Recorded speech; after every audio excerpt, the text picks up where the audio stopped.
Is it sane? Is it possible? Still I ask myself, are we, am I? In our game, it's not logical, but you contemplate, are we, am I?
Hello and welcome.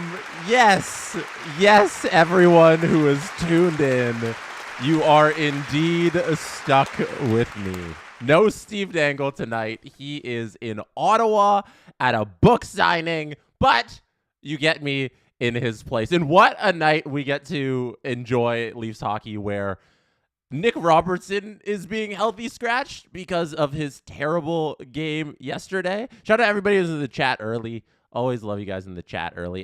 Nick Robertson, according to all of the Leafs reporters down there, I'm reading from David Alter, Pacioretty, Matthews, Marner, top line, Nyes, Tavares, Nylander, Holmberg, Minton, Alex Nylander, Lorentz, Dewar, Reeves. So that's the forward group. And Alex Nylander comes in to replace Nick Robertson. That's the story going into this game for me because, last night was the final straw for Nick Robertson just getting a break. He was turning his game around when he scored that goal, that great goal. He scored 2 games ago. It was like, okay, finally something went in.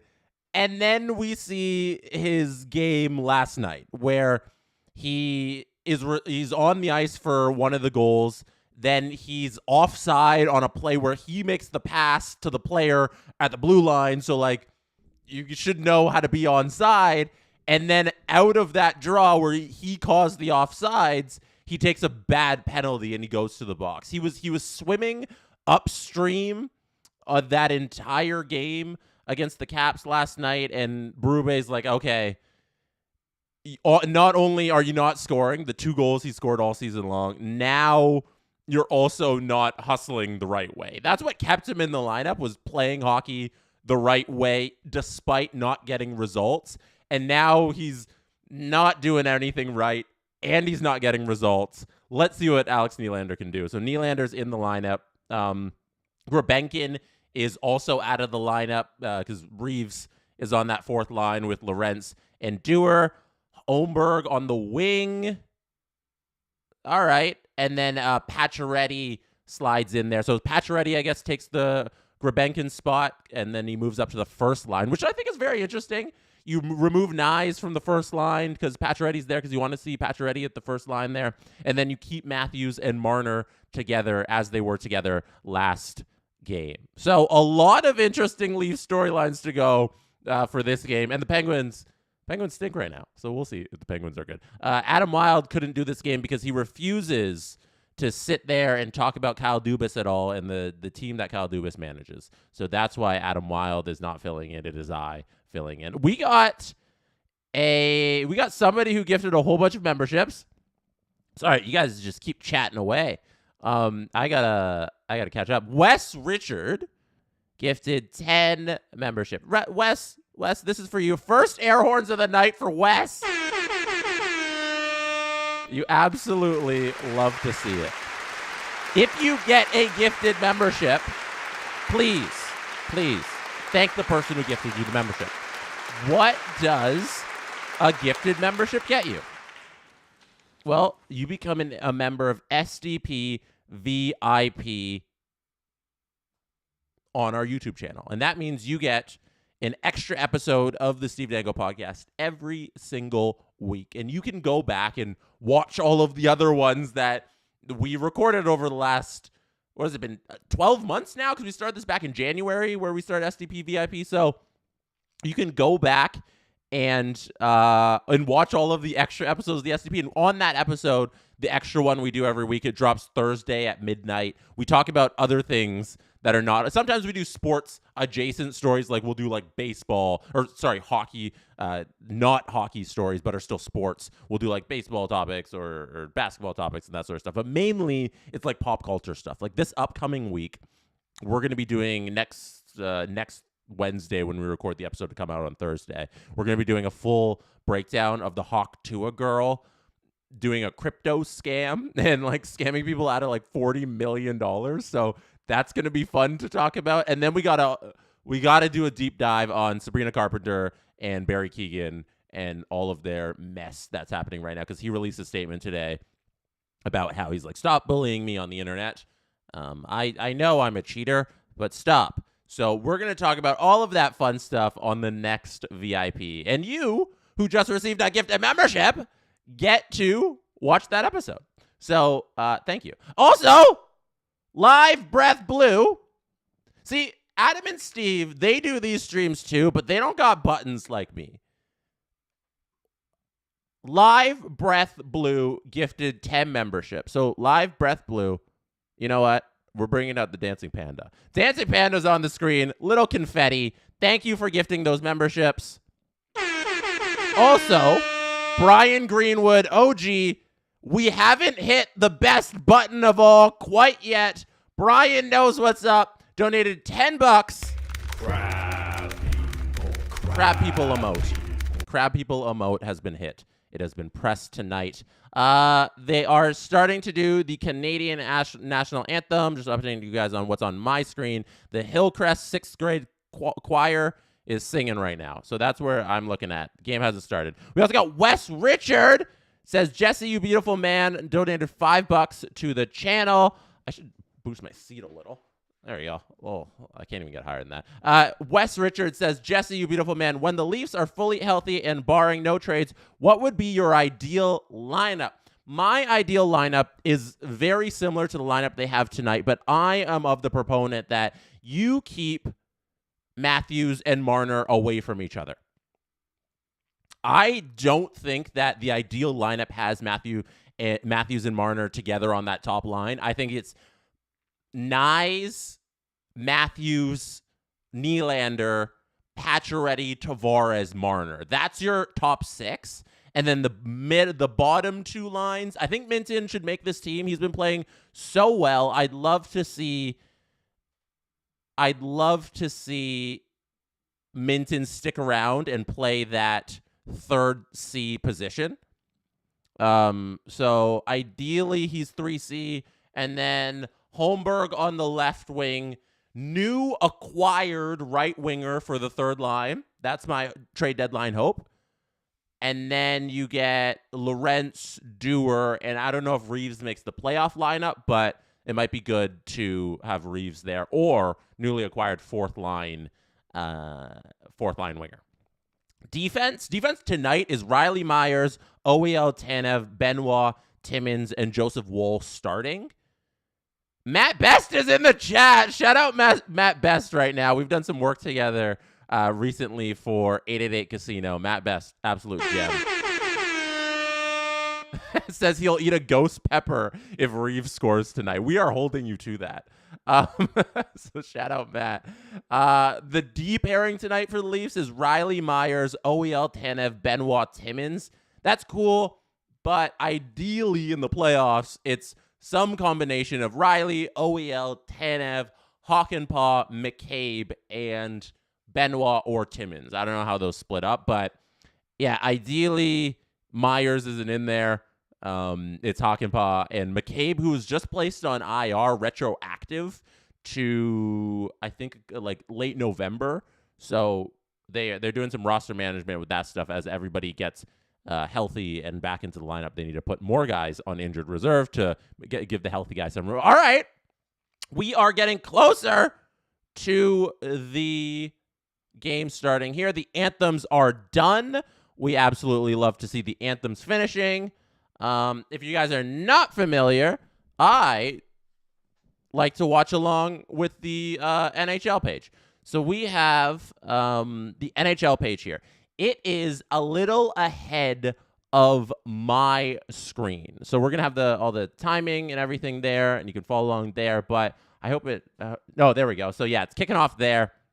Because that is like directly from the NHL broadcast, that it's going to be a little ahead of what I'm watching. So I'm going to, if you want to sync up with me, I'm going to count down. The puck's already dropped. The puck's behind the net. I'm going to count down with what I got on my screen once they stop doing the little line combinations on screen there. And we're going to count down the time. So if you want to sync up what you're watching with what I'm watching, we can do that together. The Leafs are sending the puck all the way to the other end. Oh, right into Jari, so no icing there. All right, clock is back up on the screen. They're doing the line combinations again. I can't get the score bug on the screen because they keep doing the line combination animations. So we got a stoppage here. The play has been stopped. Joseph Woll, they're showing the replay early on of Joseph Woll getting like in the way of all the play. Bit of an eventful start, but we will get this thing going here. So here we go. Finally. There we go. Okay.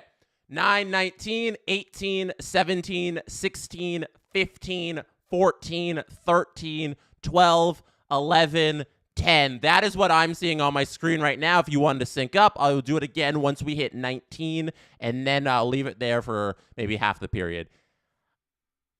59, 58, 57, 56, 55. There you go. If you want to sync up, that is it. And I need to get to Robert Betts' chat here, who says for $10, I know they are doing good now, but not a big fan of Matthews and Marner. A little bit of chance there for Nylander in front. Stops by the Penguins. Let's hope if they start to miss Berube, Berube will move them, unlike Keefe. Hope it will resolve itself. Robert, I am on the same boat as you. I am on the exact same bandwagon as you. I don't think Matthews and Marner should play together. I think this team is better when they are able to run their own lines. Let's lock in on the game here for a little bit. Puck is behind the Penguins' net, wrapping around the boards, out to all the way to the other side. Leafs D playing with the puck a little. They're trying to enter the zone and they can't. Regroup and let's try it again. All right, here we go. Holmberg playing the puck down low. Everybody's against the boards. Let's see if the Leafs can get something done here. Tanev blows a tire. Chance for the Pens, but nothing there. Still no shots on goal. There's one by Carlson that couldn't feed through. Do we have another set of gifted memberships? Thank you, Canadian Girl 5. I appreciate you. Here's a little confetti and an air horn. Oh, Morgan Riley can't feed it through. Reeves is on the ice. Oh, laying a hit on Carlson. Reeves is such a great mascot for all the guys and in the team. Like he's truly the energy guy on and off the ice. Like being around the team, you get to see like they all love Reeves.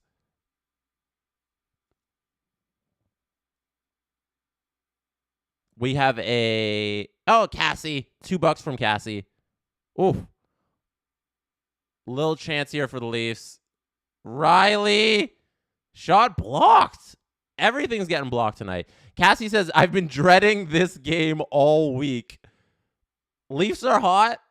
Except for that game last night. They got beat by a better team. Penguins. What's Penguins' record in the last little bit? I gotta check. Oh! Penalty. Looks like Matthew Nyes drew the penalty. They're showing the Willie play there. I'm waiting for the replay of the penalty. Oh, yeah, Marner just missed the net there. Oh, the penalty's on Matthew Nyes. Matthew Nyes just getting his stick all the way around Raquel. Bad hooking call there for Matthew Nyes. You got to get there and make a play with your body. Not the best work there by Nyes. But you forgive him because he's played so well this season. Pens to the power play here.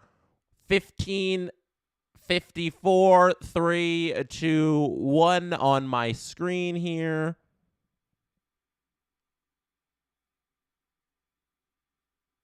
We got the Pens entering the zone on the power play.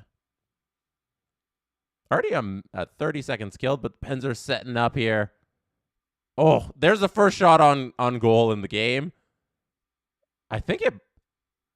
There it is. Okay, stoppage there. Joseph Woll covers the puck after a little bit of a dangerous play by the Pens power play there. We got a $2 donation. Canadian Girl 83 says, I will also donate for a Alex Nylander goal. Wes says, if a Nylander scores a goal tonight, I'll gift another 10 subs. Let's go. That's Wes Richard who says that. Thank you, Wes. And that's the bandwagon that Canadian Girl 83 is hopping on to. Alex Nylander goals. Here we come. All right. Let's see what happens on the PP here for the Penguins. Shot through. That's a goal. Oh, my goodness. That is not great. Early goal for the Pens. That's Grizzlick, who shoots it through everybody, and it just goes right through. The Pens win the faceoff. Puck's back to the point. Passed over. Sent back up to the point, and then it just cuts through. Wow. Woll never saw that puck at all. He touched it on the way in, too. Almost made a blind save there, but Wall did not see that one. Pens really got in front of the net there and blocked his view.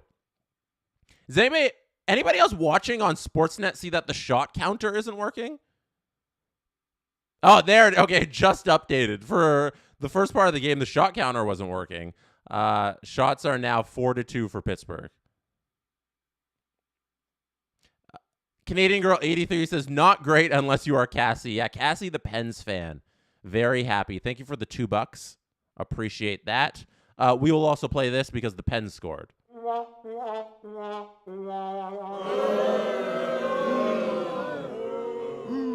Not a great start for your Toronto Maple Leafs. We don't like any of that.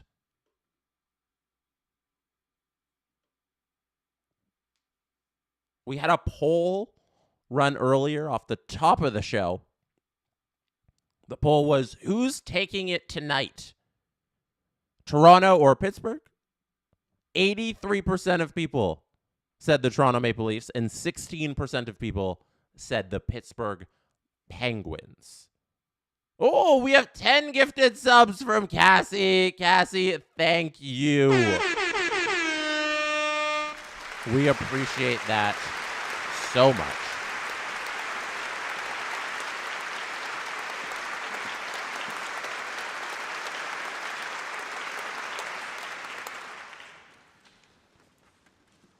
Hey, another $2 from Cassie. Cassie, thank you. Thank you. Thank you.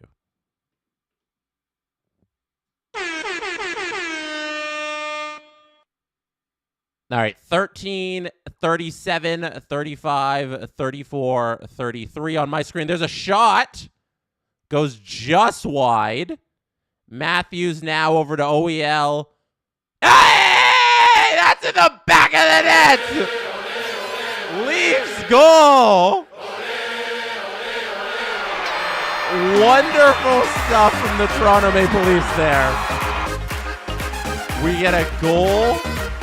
We get an OEL shot. Hits the post. Oh, they're showing the full replay there. Oh, it feeds. Does Mitch Marner get on that while he's falling down? Marner! What a play!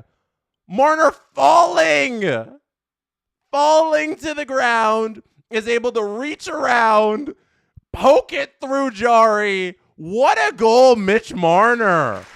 Absolutely love that. That is Mitch Marner unassisted. Mitch Marner unassisted at when it says 6:03. I hate when they do the clock the other way. Mitch Marner unassisted. That is an awesome goal by Marner there. Just like the wherewithal to be like, the puck is somewhere there. I'm going to turn around while falling and poke that through. Mitch Marner's been on an absolute heater lately. And like he's trying to, we just had a chat there and I 100% agree with it. He's trying to earn every single dollar of this contract. We also had James, who for $5 says, I can hear Steve screaming, that's what happens when you go to the net. Yes, somewhere in Ottawa at his book signing, Steve is cheering. That's what happens when you go to the net. Because Mitch Marner, in front of the net, turnaround play, absolutely beautiful stuff. We have a stoppage in play here at 12:27 left in the first period. We are going to a commercial break. Yeah, Mitch is going to earn a lot of money this upcoming offseason. I don't know with who. Depends on how the playoff goes, but I assume it's going to be the Toronto Maple Leafs because this is what they do every single time. But somebody's going to pay him a whole bunch of money to have those goals for them next season.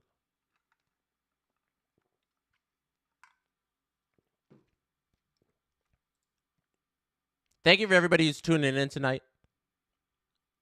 As I mentioned off the top, Steve Dangle is in Ottawa at a book signing.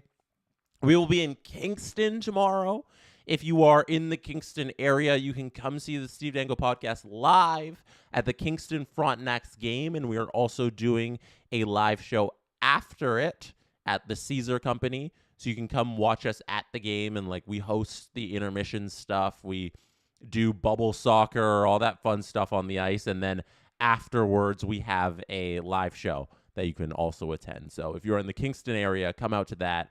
Go to the Kingston Frontenacs website if you want more details, if you want to tune in, if you want to get tickets for that.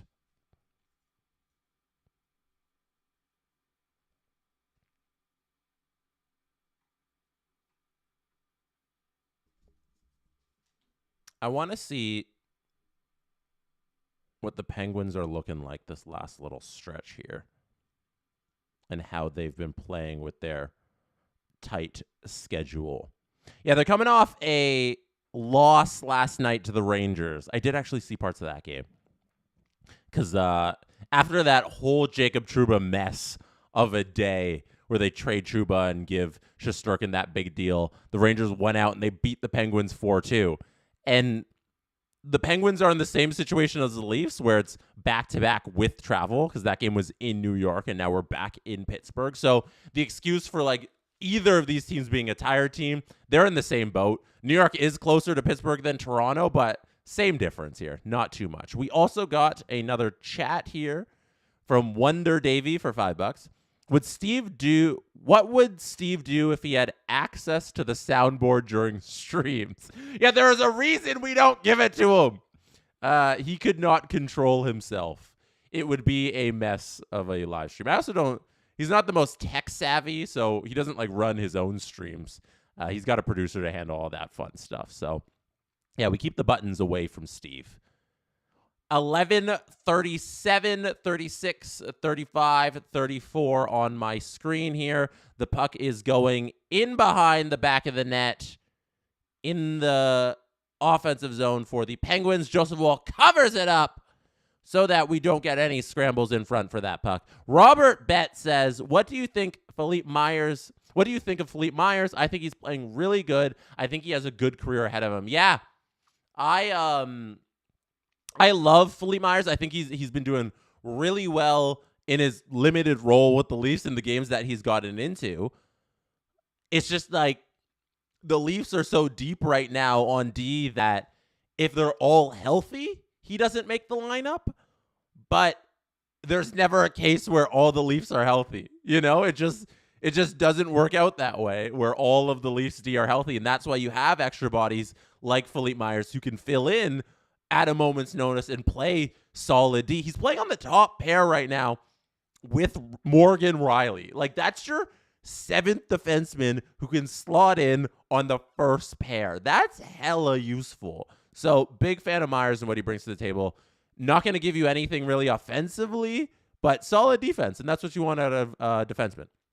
Scott Morton says, would Julian not let Steve use his house and set up for tonight? He could. It just would have been a lot from him going from the live show to then us trying to rig it up at Julian's. And Julian's also got to work, right? Like, he's got the Sens game to cover tonight. So it's not just like, hey, Julian's there to help and all that stuff. And yeah, it's easier if we just have, that's why there's three of us. That's why there's myself and Adam. We can step in when one of us needs the time off and to go do their book signings. You know, that's what we're here for. Teamwork, everybody. Teamwork, like how the Pens and Leafs are trying to play with teamwork to get a goal here. 10 minutes left in the first period on my screen. The Penguins here trying to enter the zone. Joseph Woll playing the puck behind the net. Lizotte trying to get the puck from Joseph Woll. Doesn't do it. We got a little break here. No, Jari plays the puck away from Holmberg, so we can't get on that break. But Holmberg keeps the puck in the zone, and the Leafs are now setting up their offense with the Holmberg-Minton line, their Nylander line. There's Alex in the corner looking like Willie, using those great edges. Both of them fantastic skaters. Here's a break. Minton fires it high. Can't beat Jari. Great little play there for Fraser Minton, who's looked spectacular. Another chance off a leg in front into the corner. Great pressure here by the third line. I love this line. I love that Minton, Holmberg, Nylander line. We got a couple of chats I got to get back to.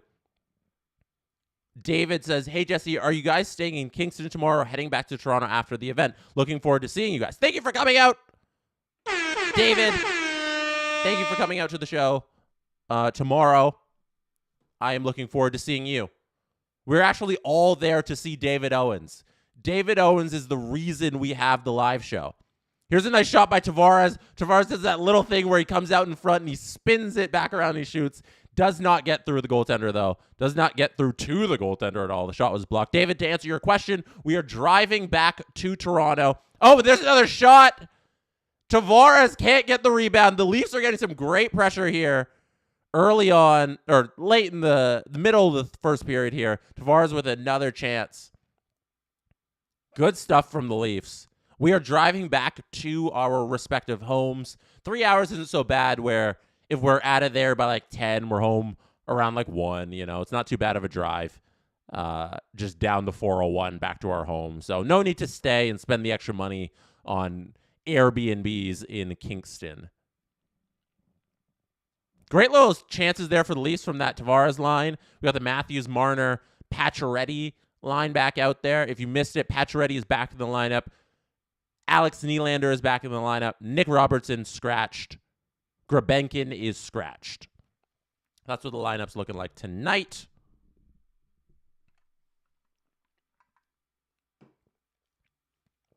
Everybody stay hydrated. If you got water, take a sip. Stay hydrated. Hydration is very important. There's a little shot there by the Penguins by Matt Grzelcyk, which is blocked and sent into the corner. Everybody's fighting for it. Fourth line is out there. There's Ryan Reeves with a stick stuck between his legs. Ryan Reeves had a stick stuck between his legs. Hilarity is ensuing on the ice as Reeves has his arms in the air and he's diving to try and block that shot. Now a little pressure from the Penguins here after the Leafs had that pressure. Fourth line's breaking out for the Leafs. Dewar's looking for Lorenz. He gets him. Reeves! Backhanded, one-handed shot. I think it hit Jari and bounced over the corner. Hey, here's a chance!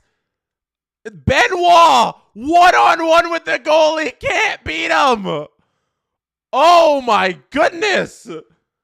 Simone Benoit! All alone! Can't do anything! Oh, my goodness! Unfortunately, Benoit is not Austin Matthews. Does not have the snipe show that a much more adept player might have. But Jari with the nice save. Cassie says the Penguins don't know how to play defense, actually. Facts. Big facts from Cassie. The Penguins not great at defense. So we had Reeves with the one-handed backhand shot to try and beat Tristan Jari. Jari gets a little bit of a piece of it, hits the post. Then we get Benoit all by himself. Just takes it. I would have loved to see a bit of dangles there. You know, your forehand, backhand. You take your time with that. You were one-on-one all alone, but Jari does a smart thing. Comes out, cuts off the angles, makes the save off the kind of side of the net post area. They cover up the puck. 6:20 left in the first period. We have a tie ball game, ladies and gentlemen. I'm going to hit this little button. Crab people, crab people. That is the crab people button where we celebrate our emotes. It looks like our hands are in the air cheering. That is why the crab people button is our official emote on any of my streams. Our Discord server came up with that one. It is some beautiful stuff.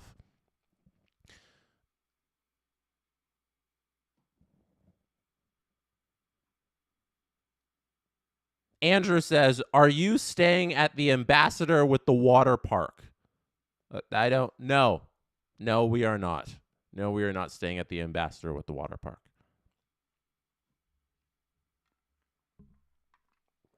Cassie says they're near the top in high danger chances against. Yeah, I'm not surprised at that at all, that teams are just feasting this season on the Pittsburgh Penguins. For a franchise that had so much success, I guess this is what comes with the territory. When you have so much success, you then have you have the downturn of your era as a franchise, But it's tough to see. It's tough to watch this organization struggle because they still have a lot of the major pieces.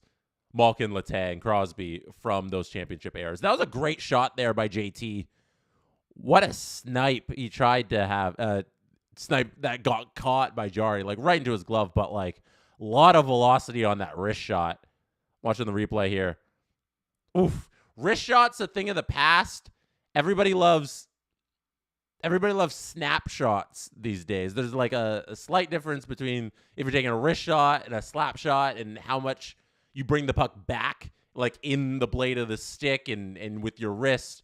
But the wrist shot is slowly fading because everybody can take these really quick snapshots and get them past the goalie. And same with the slap shot, something we never see unless it's from the point from a defenseman. Here's a chance for the Penguins. That shot goes wide, and then we get a rebound off the boards.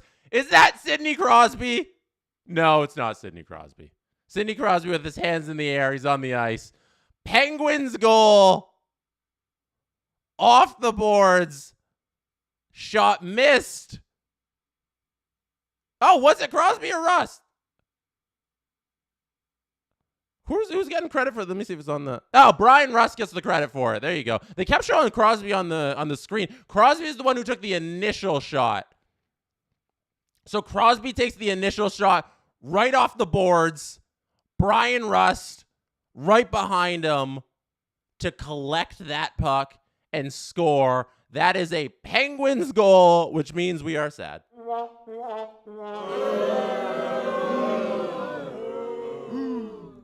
Boo. Boo indeed, imaginary crowd. Sloppy game tonight, says J_Max. I agree with that.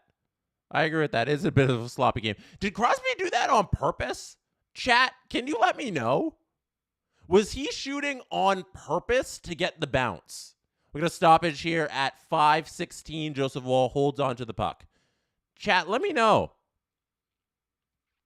Wanderer says, hey, Jesse, if you guys still talk to the guys at Shoeless Joe's, can you ask them to bring back the chicken Asiago Parmesan? It's to die for. I'm going to actually take a screenshot of this, and I'm going to send this to Shoeless Joe's.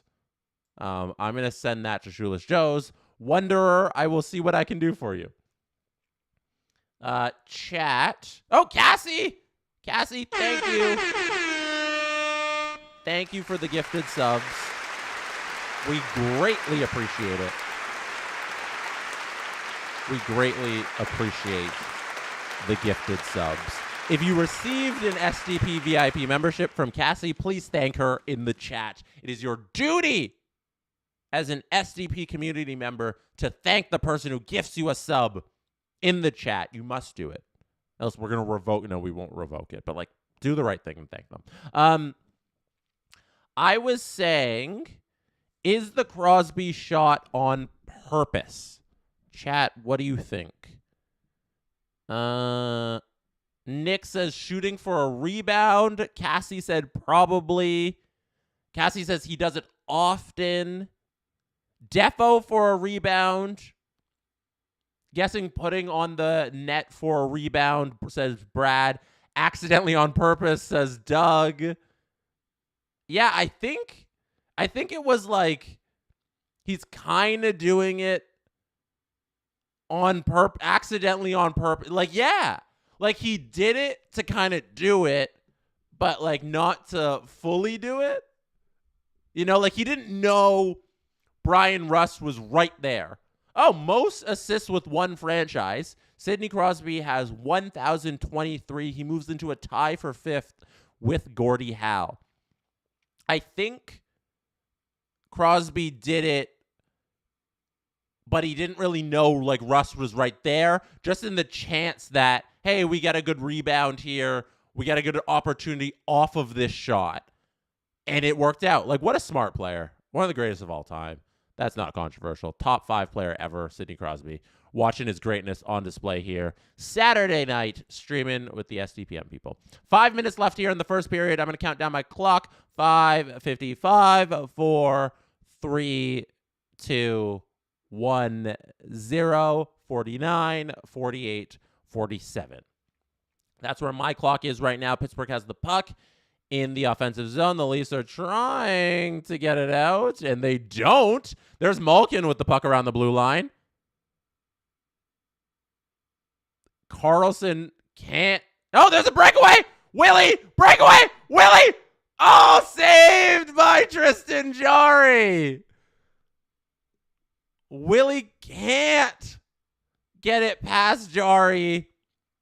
Oh, he tried to go 5-hole. Man. What a chance there for Willie. He's usually really good on breakaways. He missed one last night too in the Caps game where he just backhand wide. It didn't even hit the net. And then there he tries to go 5-hole and Jarry easily snuffs that one out. Great chance there for Willie though. Good stuff. Leafs here, a little bit of pressure. I believe that was Alex Nylander out there trying to get it to the net. Holmberg, this is my favorite line of the night. The Minton, Nylander, Holmberg line. They work so hard. Look at those kids. Ekman Larson tries to send it to the net. Nylander can't get the puck from the Pens player, but Tanev gets control of it here. Working the puck back into their own zone. OEL breaks in, dumps it deep. Jarry playing the puck behind the net. All right. This game, there's been no point where this game's like settled in. We've had a very eventful back and forth first period here. I love this kind of hockey. Like, coaches can't be happy with what's going on here. It's a little sloppy. Chances both ways. Quite a few block shots, which is great. People crowding the net. 3 goals already on the board. There's a chance for Matthews from Marner, who wrapped it around the back. Marner now up at the point, sends it towards the net. Goes off Letang and wide. Matthews playing the puck here. Marner with it. Over to Riley. Leafs doing something. Fingers crossed for a goal. There's Mitch. Sends it behind the boards. Patches in a great spot in front of the net. A lot of offensive zone time here. Mitch again with the puck in the middle. Shoots. Jarry with the blocker save. And Pittsburgh sends the puck all the way to the other end. Icing? No icing there. Leafs doing a great job keeping the puck in the zone. Here's a chance for the Pens. Puck goes wide. Nick says the Buds look like it's game 2 in 24 hours. It's game 2 in 24 hours for the Penguins as well. They played the Rangers last night. Both these teams in the same situation. No excuses on either end for these teams. Here's Benoit. Again, offensive Benoit. This game has been nonstop for this last 3 minutes here of this first. All the way back to Joseph Woll. Leafs playing the puck behind the net. Let's see if they can get a late goal here. 1 minute left. John Tavares entering the zone.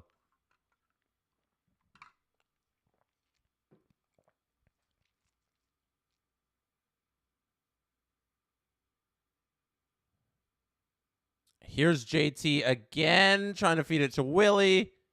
Nothing happening. Cassie says half off Rusty Shakes tomorrow. What does that mean? What is half off Rusty Shakes tomorrow? What is Rusty Shakes? Cassie, I'm going to need some more info. Shay says, shouldn't the player markers be moving on screen? No. No, they shouldn't. This is what you see on NHL.com. I like to have it up so everybody can see the score, everybody can see what's happening in the game. This is who's on the ice here. You can see the little numbers. I don't know if you can see it, but like that's who's on the ice. We got 8 seconds left here in the period. 5, 4, 3, 2, 1. The on-screen moving stuff, that's this. So if you go here, so this is all like, I'm just on the webpage. If you go here, that's where you get the moving graphics when somebody scores. We're at the end of the first period, by the way. So you can see like that's how that goal went down. And like this is the Marner goal. So we had OEL there, shot on goal, back up to Tanev. Tanev over to Austin.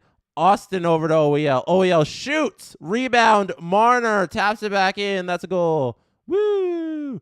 And then you have Brian Rust here and his goal where Crosby has the shot off the boards. We can all watch this together. There's Crosby with his beautiful shot. Brian Rust follows it up. So that's what moves. This is just who's on the ice. Shay, there's your explanation. This little Zamboni thing does move, though. So at some point, you're going to see the Zambonis kick in. There it is. The Zambonis are kicking in, and they are at intermission. We can see our intermission countdown of when the game will be back in 15:55, and we can see the Zambonis on the ice zamboning our little ice. So we are at intermission. I have a clip to play for you from the Steve Dangle podcast. SDPN Justin Fisher on the SDPN chat says the best part of the graphics are the little circle celebrations after the goals. Yeah, easily the best part of the graphics is when all the players, they start celebrating. It's like, woo! All the little circles get together. Hold on, let's watch one. Let's watch on the Matt Grizzlick goal. We're going to see the circles get together. Look at them. Look at the circles get together. So that's fun stuff. I have a clip from the Steve Dangle podcast to play. You know what I'm going to do? I'm going to play you Oh Wow. Steve Dangle. Oh, Andrew says, ice resurfacing machine. Zamboni is a brand name. That's Kleenex and facial tissues. You know, same thing. I'm going to play you Oh Wow. SDPN has OHL highlight rights. You might not know this, but SDPN has rights to sports, which is sick. So it has allowed us to create our own little weekly highlight show packet that Steve does, I think, once a week, where he does the best plays of the week from the OHL. So I want to chat. It's not very long. It's like 6 minutes-ish. So I'll play that for you in a second. Couple things, though, from this game that we should discuss. One thing is a very important comment from Jeff Liberty. Jeff says, time to move Nyes back up to the first line. I wish Matthew Nyes was up at the first line from the start. Matthews and Marner were great the other night when they were apart, and then Craig Berube threw them in together against Nashville. They scored all of the goals against Nashville, and then they won the game. That caught Nashville off by surprise because Matthews and Marner weren't supposed to play together that game. They weren't played together on the first line, and then they got put together. I think when you start with them together, you lose that element of surprise for sure, but they get into their little groove, and they're not as dynamic. It's better to keep Matthews and Marner apart and then deploy them together as your little secret weapon.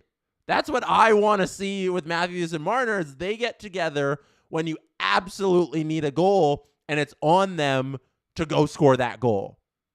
I think ideally it's Nyes, Matthew, Nylander. We have already been this. Nyes, Matthews, Nylander. And then on the second line, it's Patches, Tavares, Marner. That is what I want. That is what I want them to go back to. If anybody wants to see the Zambonis, Robert dropped this link in there. Those are the Zambonis. They are going. They are doing stuff. They are having fun. We are at intermission here. We got to chat before I play the video. The Milkshake Factory makes a milkshake for Rust. When he scores, the shake is half off. They used to do it for Jake, but then he was... No way! That's so cool. That is so cool. That they have just a local milkshake for Brian Rust. That's awesome. Shout out Milkshake Factory for the local milkshake for Brian Rust. Robert Bet, $5 says, Matt, thank you. First of all, thank you. Matthews taught Crosby to use the boards for a goal. I don't think Matthews taught Crosby a thing in his entire life. He is Sidney Crosby. He does not need tips from Austin Matthews. All right, let's get to commercial break here. We're going to go off with a little hype from Austin Matthews. I'm going to play Crab People. Crab people, crab. And then Austin Matthews is going to get out here with his Crab People. And we are going to, oh wow, Steve Dangle's highlight tape of the best plays from the OHL this week. I do want to mention, too, we mentioned the Chicago... It's you again. Hello, friends. Steve Dangle here, and welcome to another edition of Oh Wow, where we take a look at the best plays from around the Ontario Hockey League over the past week. This week, also very good, but there is a clear theme. Hockey is a team sport. We all know that. But these are solo efforts, and they're fantastic. Why don't we start with Cole Brown of the Brantford Bulldogs. He's having a great season so far. Back into actions. Bulldogs control the puck. Brown makes a move to the net, gets around and scores. Power move by Cole Brown opens the scoring in Oshawa. Oh, wow. Apparently his season got a little better. In 2023, Cole Brown was a 6th-round draft pick of the New Jersey Devils, 164th overall. His career high in goals is 17, his career high in points is 42, and he's on track to blow those totals out of the water. With 12 goals and 21 points in just 26 games so far this season, this kid is 6'3" doing this. I don't know, I'm just not terribly sure how you're supposed to stop that. And I love the internal competition here because his teammate Nick Lardis was on Oh Wow last week. Again, you can check that video out on this YouTube channel. Cole Brown absolutely slicing and dicing his way through the Oshawa Generals. And then the little bowling ball celebration at the end for good measure. Cole Brown. Oh, wow. For our next highlight, not everything is a solo effort. After all, it's a team sport, and sometimes you need a little helping hand. Sometimes you need a little absolute laser beam up the ice down the middle for a breakaway. And that leads to a goal and a lesson. I learned something I didn't know before. Because I always thought the world's largest nickel was in Sudbury, Ontario. It turns out it plays in London. Here's William Nickel. I know the commish played a little football in his day, too, so... Oh, I don't know about that.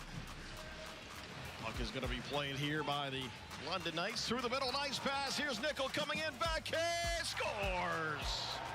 William Nickel sliding it through, and it's 1-0 London Knights. What a play. Nickel picking up his 9th goal of the season, opening up the scoring. Oh, wow. How about 2024 for William Nickel? First, he helps the London Knights win yet another OHL championship. Not long after that, he gets drafted into the NHL by the Edmonton Oilers, 7th round, 194th overall. And forget pace, he's already blown his own Ontario Hockey League personal bests out of the water. Last year in 65 games, the forward had 6 goals. He's already got 10. Last year he had 14 assists. Now he's got 17. Last year he had 20 points. Now he's got 27. In 27 games. That currently has him 4th on the London Knights in scoring, but the guys ahead of him are ridiculous. Sam Dickinson, 1st round pick to the San Jose Sharks. Denver Barkey, 3rd round pick to the Philadelphia Flyers. Easton Cowan, 1st round pick to the Toronto Maple Leafs. That's it! It was a really nice pass to start this off, but sometimes when you get an opportunity, a golden opportunity, doesn't mean you're not going to choke. Finishing off what started matters. And this tuck 5-hole, mwah! Oh, wow. For our next highlight, the Peterborough Petes were on the receiving end of that last goal. I don't think they liked that very much. How about we go to a different Peterborough Petes game, this time with them taking on the Niagara Ice Dogs, and oh, wow! Gavin Bryant goes end-to-end, not just against any team, but his former team. Backhands it ahead here, and is to be played by Gavin Bryant. The puck was Bouncing on him a little bit. He gets it to settle. Here he goes over the blue, going wide, heading to the goal. He shoots, stop, rebound, scores! Gavin Bryant, the former Ice Dog, on the power play, closes the gap. It's a 3-2 hockey game.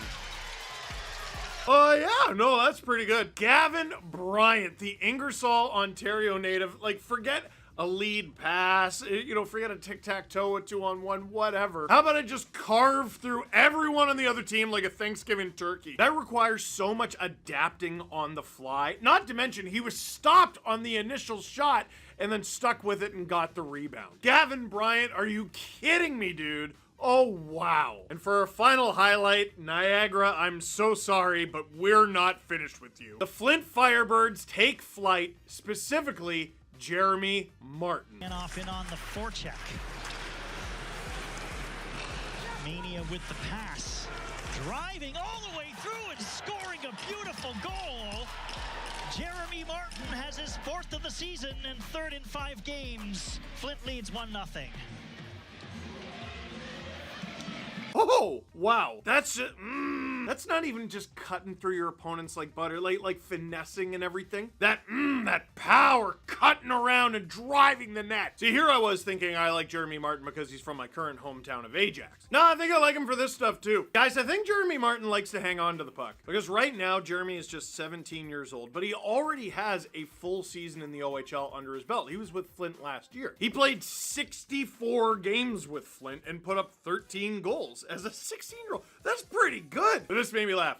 In those 64 games, 1 assist. This year, forget it. All bets are off. He's already up to 3. And dude, I'm not even poking fun at the guy because if you can do that, if you can do what you just saw, why would you ever pass it? This is nasty, nasty stuff. Jeremy Martin.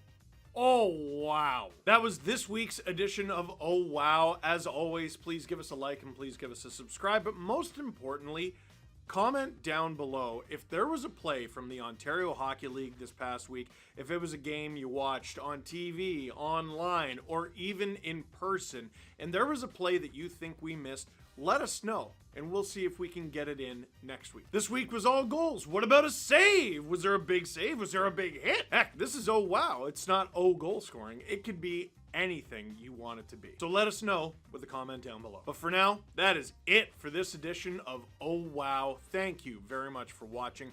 Click like if you liked this video. Click subscribe if you really liked it. Tell all your friends. Stop sleeping on the Ontario Hockey League, buddy. It's good stuff.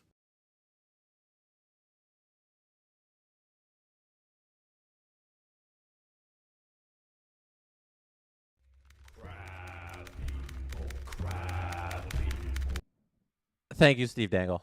Thank you. Thank you for, oh, wow, the OHL highlight tape that you create each and every week. All right, so we got a chat here from Canadian Girl 83. Let me set out this this tweet. Come watch the final 2 periods with me. Post. Oh, that was on Blue Sky. Same thing. All right, Canadian Girl 83 writes, I gotta get comfy and situated. With the OHL on your side, what are the chances you can do stuff for the Memorial Cup? It would be awesome to see the young kids from all 3 major junior leagues here. That's the plan. Like, we got the OHL to let us use the highlight rights for Oh Wow, which is the absolute greatest thing they could ever do. It's so awesome. So now it's about getting the other ones on board. It's about getting the entire league, all of the leagues, I should say, on board. And hopefully being a place where you can see all the junior highlights, across the country. So that'll be cool. It's definitely in the works. If we hopefully just do a great job with the OHL, the dub will see it and be like, we need that. We need Oh Wow. We need dub wow. Wow wow. W wow. Wow wow. And then the Q named JHL will see it and be like, we need Q wow. And we'll have Q wow. So that'll be fun. We'll see. We'll see how it goes. And then we'll need NC double wow hockey. That'll be the next thing. And then I'm trying to think. We'll keep expanding from there. We are a couple minutes away here from the second period. Focal Players TV says, I just joined stream. Where is Steve? Steve is in Ottawa at his book signing. He is at his book signing all day, and then we are in Kingston tomorrow. So he's staying in Ottawa, having a big old time, hanging out in the nation's capital. So he could not be on the stream today, and that is why you get myself and the Crab People. Crab people. Also, Steve doesn't have dancing chickens. Bubby says, will Steve eat a ghost pepper on the podcast as punishment for his take on Hot Take-A-Palooza 2? Well, Bubby, you have to wait until Hot Take-A-Palooza 3, which is coming up in 3 weeks. Hot Take-A-Palooza 3 should come out on the 27th or 25th. Christmas or like the next day or the next show, that the 27th or something like that. Somewhere in there, the 25th or 27th, I'm pretty sure. You're going to find out if Steve has to pay for the crimes he committed in Hot Take-A-Palooza 2, where he said that he would eat a ghost pepper if a goalie ever signed for over $10 million. And what did we have? We had Igor Shesterkin yesterday signed. Well, today, actually, technically, the contract was finalized. Igor Shesterkin is being paid $11.5 million. So Steve might have to pay for his crimes. We will see how that goes. I actually don't want him to eat a ghost pepper, but like he might not have a choice. We'll see. We'll see. The Zambonis are still on the ice. As you can see here, virtual Zambonis are on the ice. They're cleaning up here. Oh, they're going down the center. That's how you know they're wrapping up. They're going down the middle. They're at the ends. They're at the end of the cleanup, and then they should drive off, and we should be starting the second period any second now. Justin says, do it the 27th because he can't die on Christmas Day. It is pre-recorded, so he will not be dying on Christmas Day. Stranger Radio says, I feel like the Q would be something like quad the Q. Quad the Q. Quad the Q. That's good. That's good. Ed says, don't let him off the hook. Keep some 4.5% milk handy, though. Yeah, we need... Adam once ate a ghost pepper. I don't know if... Like, any OG Steve Dangle podcast fans remember that? I don't remember what Adam lost, like what punishment he lost. But Adam once ate a ghost pepper at one of our live shows, and it absolutely destroyed his stomach. It was at a bar on King Street. We had a live show there, and I forget what punishment Adam, like what he did to earn that, but he had to eat a ghost pepper, and he actually like ate it really. It was good. Like he downed it, and everything was kind of fine, and he survived. It was good. So it's possible. It's possible to survive the ghost pepper eating. We are underway in period number 2. They have finally dropped the puck. 50, 49, 48, 47, 46, 45, 44, 43, 42, 41. If you would like to sync up with me, that is what is on my screen here that I am watching in front of me. Mitch Marner goes offside at 19:34. That just happened for me. The scoreboard next to me on the screen and the graphic there is from NHL.com, so it's a little ahead of what I'm actually watching. I don't really watch it. Like, I have the screen of the game there, So I'm looking at that. But that's up for you for if you want to see where we're, or if you want to see the score, if you want to see the shots here, which are on your screen, and who scored. We got all that fun stuff there on the screen. And you can see who's on the ice there. I don't know, it's a little small to make out the actual lines. I can even zoom in. Does zoom in work? No, zoom in doesn't really work. I can make it bigger. But yeah, there's everybody who's on the ice. They don't move, but that's who's on the ice. You get the score there and a little time there, so you can kind of half sync with what I'm watching. We have a couple questions here in the chat. I will get to you momentarily as we see the Leafs get some pressure in the zone. There's Willie working the puck. Back to the blue line. Over to Myers. Myers with a slapper. That goes wide. Willie gets the puck again, sends it back around. Nyes tries to play it. Nyes gets it blocked. The Penguins get the puck. No, they don't. Matthew Nyes maintains possession. There's a shot there. And there's a delayed penalty coming up. Leafs get the extra man on the ice. There's Matthews out there. Marner's out there. 6-on-5 right now. They are trying to get this goal with the extra man, but the Penguins touched the puck there. We have a couple chats. Wes McCauley, Leafs. Steve Dangle's favorite referee makes the call.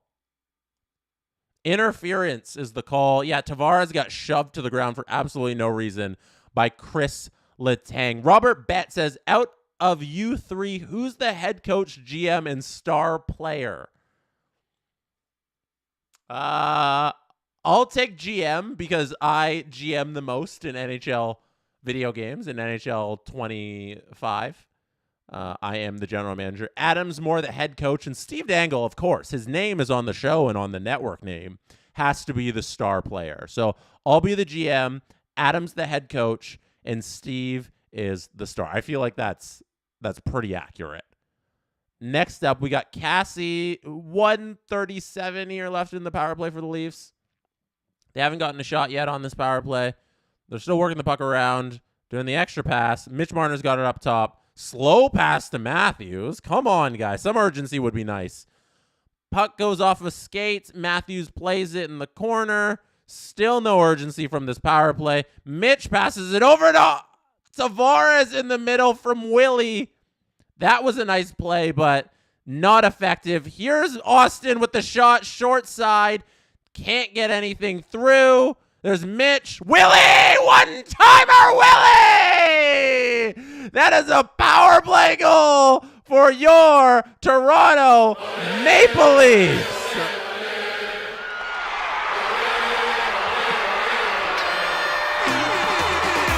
That is a goal for your Leafs to tie up the game.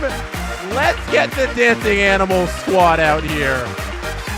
My goodness. What a slapper there from Willie. Doing his best Alexander Ovechkin impression. William Nylander gets the second goal of the game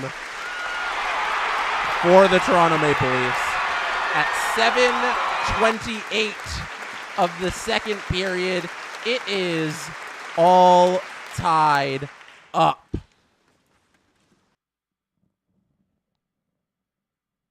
That's William Nylander from Mitch Marner and Austin Matthews on the power play. Chris Letang, can't be taking those penalties. You're smarter than that. That's what happens when you take bad penalties. Cassie, I have to get your chat. $5 from Cassie. Thank you, Cassie. Can I play the goal horn one more time? There's the goal horn. Cassie said, if the Pens score in the first 3 minutes of the second, Pens fans got free Big Macs. Is another fun little thing the Pens do since you like the shakes. Yeah. No, I love those little giveaways. That's a lot of fun stuff for the audience in attendance. We have a bunch of gifted subs. Let me run through the chat that's just happened while we had that giant Willie goal. It was PP time. The Big Macs is a lot of fun, Cassie. Thank you. We have 5 gifted memberships from Canadian Girl 83. Thank you.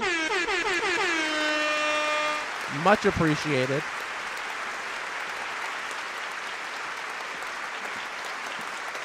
If you received a gifted membership. Oh, Justin Fisher also gifted a membership.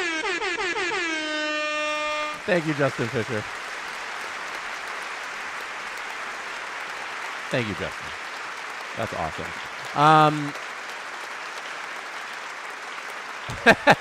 Sarah says, go DOS, go. Yeah, if you're not familiar with what I'm streaming, these little guys, they're a part of the Dancing Animal Squad. They didn't get their formal introductions today. They just kind of showed up and said, everybody already knows us, but welcome to the show, Dancing Animal Squad. I'm glad that Willie's goal got to bring you out so you could all do your little jigs there. They are the DOS. If you were gifted a membership, thank the person who gifts you a membership. It is your obligation to be a nice Canadian and say thank you. Leonard, I'm glad you like the animals. Leonard, air horns for you. Ah, they're air horn. Round of applause? No? Goal horn? There's goal horn for you, Leonard. My air horn button. There it is. I just need a little bit of time to reset. It wasn't reset after the last time I hit it. We are back. We are back with the air horn button. Now I know what I would have done without the air horn button. Whole live stream would have been ruined. We would have had to go home, close it off. 15:45 here left in the second. If you would like to sync up with what I am watching, 39, 37, 36, 35, 34, 33, 15, 32, 1 left in the second. Oh my goodness! We cannot stop with the gifted memberships. The squeezable lemon! The squeezable lemon, you get some confetti, and the giraffe wants to do a little jig. Thank you for the 20 gifted memberships. That is awesome stuff. Here's Chris Tanev with the puck.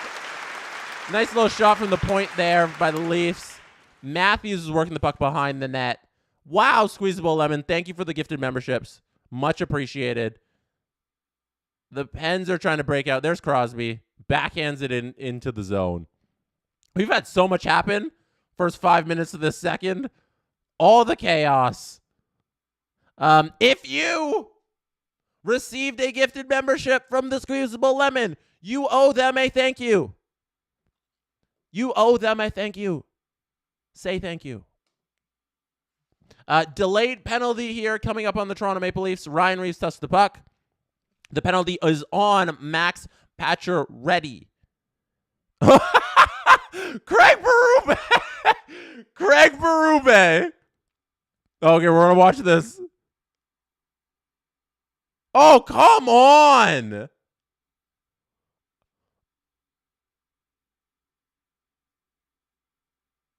What? No. Roughing call on Max Pacioretty? Letang bumped into him. Chris Letang bumped into Max Pacioretty, and Pacioretty then like, okay, get out of my way, and he gets the roughing call? What is that? What is that garbage? What a save by Joseph Woll. Oh, my goodness. Joseph Woll with the NHL video game level save there, reaching behind himself to knock the puck away. My goodness. Joseph Woll, I need a replay of that one. Wow. A lot has gone on in this second. I can't keep up. Okay, first of all, Craig Berube, minute 15 left in the Pens power play. Craig Berube, after Max Pacioretty gets called for the weakest call in the history of planet Earth, says the biggest and the most blatant I don't swear on these streams, F you to the refs, or F off. I should say, F off to the refs. They're showing the Wall save now.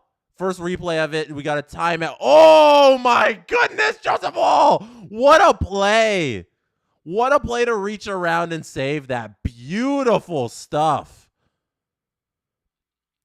Now we got 57 seconds left in the power play here. Leafs are breaking out. There's Mitch Marner. Gets the puck stolen by Sidney Crosby.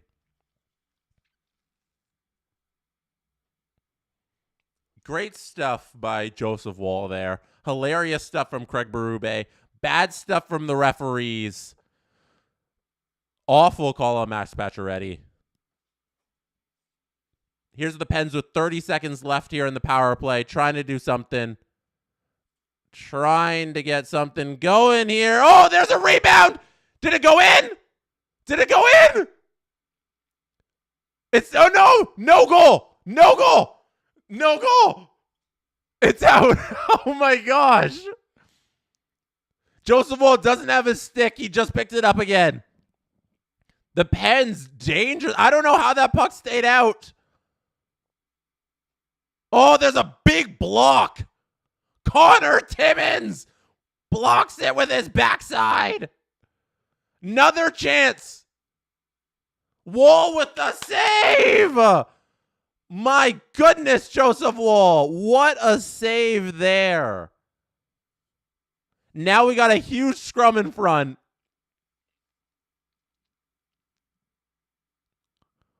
I got to see a replay of how this puck stayed out of the net.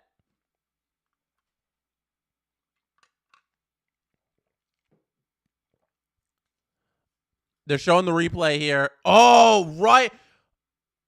That it was Hayes who hit it right off the post. Point blank off the post. My goodness.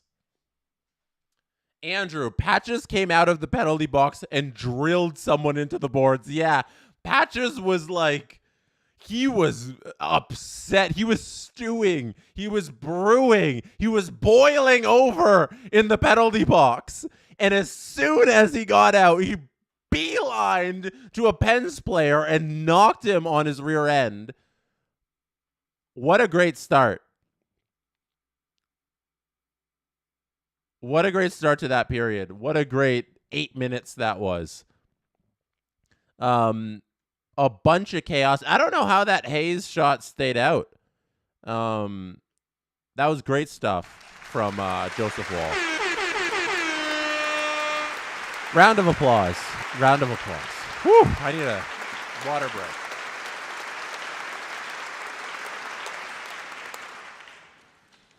Water break for sure. If you were gifted a sub, that means you now are a member of SDP VIP, which means you get an extra episode of the Steve Dangle podcast every single week. And if you listen to those episodes of the podcast, we go into pop culture stuff. We talk about things that are not sports. We have a little fun. We answer your questions that are sent into our VIP email. So go back, listen to the archives, have a little fun with it. We have a lot of fun on that extra episode. You can also subscribe to SDP VIP on Spotify or Apple if you choose to sub on those platforms, if you rather listen to podcasts that way as opposed to YouTube.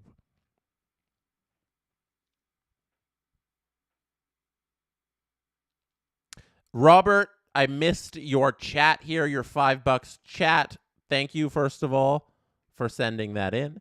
Robert says, Wes at his best. Yes, Wes McCauley is at his best when he is bad. And they are bad. That was a bad call. We have a power play here.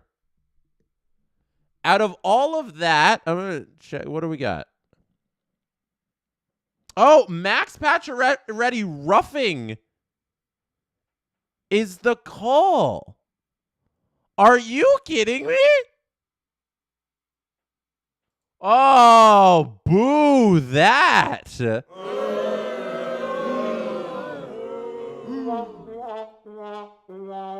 That's bad. That's horrible refereeing. Oh, my goodness. Ref's trying to hand the Pens another goal. The Pens go back to the power play here, but the Leafs have already killed off the first 30 seconds. I have a couple chats to get to. One from James. But we got Nice here on a little one-on-one break. There's a little spin back. Beautiful play. Around the back of the net, killing so much time. Matthew Nice, how can you not love him? Sends it back to his D, goes for the change. Matthew Nice. Wow. Here's Holmberg now on a break. Tripping! Wow, what a little sequence there. Shorthanded by the Leafs. Oh my goodness, let's discuss this. So, first thing we get, Matthew Nice. Beautiful penalty killing. Goes back to his own zone, works it around the back of the net, sends it back out to the D, goes for a change, kills so much time. Holmberg does the same thing, does a little backwards dipsy doodle in front of the defenseman Erik Karlsson, draws a penalty while shorthanded. Holmberg, nice, expert penalty killing, beautiful stuff out of your Toronto Maple Leafs. I loved that sequence. That was a beautiful sequence by the Leafs. James, first time watching one of your streams, Jesse, seen lots of Adam and Steve. Wanted to say love your energy, man, and the sound effects make it S tier. James, you get a little confetti for the very kind words. Thank you, James. There's a little sound effects and visual effects for you. Some confetti. Thank you for the $5, James. Long Honk says, dutiful advising those gifted new VIP memberships that the Holding Space VIP episode is still excellent to enjoy it after this stream. Yes, Long Hong says, go enjoy the Holding Space VIP episode. It is a very good one. So if you were gifted a membership, go watch that one. It is a very good episode. I 100% agree. Wes became a member, level SDP VIP. Wes, thank you for that. Here we go. 7 seconds left at 4-on-4. We're about to get the penalty. We're about to start the power play for the Toronto Maple Leafs here. They get 1 minute on the clock. They are 1 for 1. We had the Willie one-timer on the first power play opportunity for the Leafs in half the amount of time. Let's see if the Toronto Maple Leafs can do something with the man advantage. Let's see if we can do something here. Toronto. Back up to Marner up at the top. Willie's working it around the back. So they send it out front. Jari makes a save. Puck's out front, but the Pens clear. Great little chance there by the Leafs. You're not going to really get more than that with the minute they had, and they didn't really start with the puck when the minute started in this power play, but that's okay. They got that good chance. Oh, here's Tavares. Over to Marner. Over to Willie. Over to Marner. Over to Matthews. Over to Marner, who misses it, and it goes the other way. Oh, my goodness. Here go the Pens. 2-on-1 shot. Joseph Wall save. That's why we have the big wall in net. Steven Schiller says, listening to the stream in the background at work, holding space for the crab people. Thank you for holding space. Yes, holding space for the crab people. The crab emoji is our hype emote. If you're not familiar with my streams, that is where the term crab people comes from. The crab emoji is our hype emote. So you drop a bunch of crab emojis in the chat when you want to get hype. We have 5 gifted memberships from James. James, thank you. Much appreciated. There's a little air horns for you because you are an absolute gem for gifting those 5 memberships. And Cassie, Pens still have the worst goal differential in the league. -29. Oh my goodness. Is that true? That is so bad. Last season, I believe they also had one of the worst goal differentials, and it's still going. Thank you for all the crabs in the chat. It's beautiful stuff. You absolutely love to see it.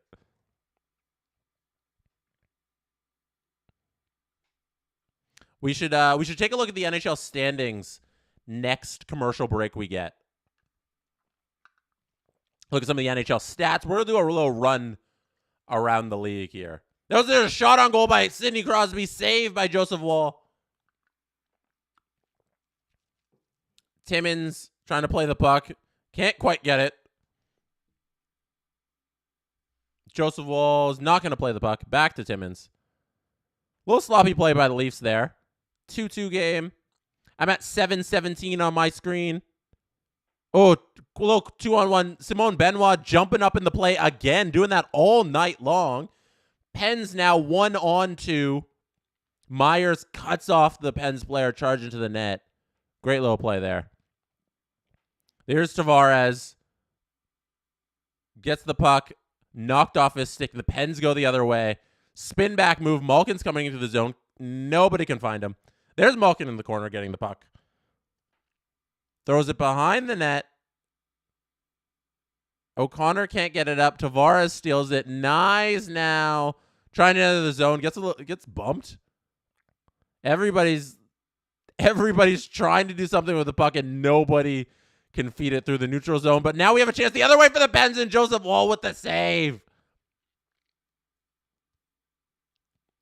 A lot of back and forth sloppy hockey here from these two teams. You can tell they both played last night. They're not their sharpest here. Tanev entering the zone. A little slower here for the Leafs.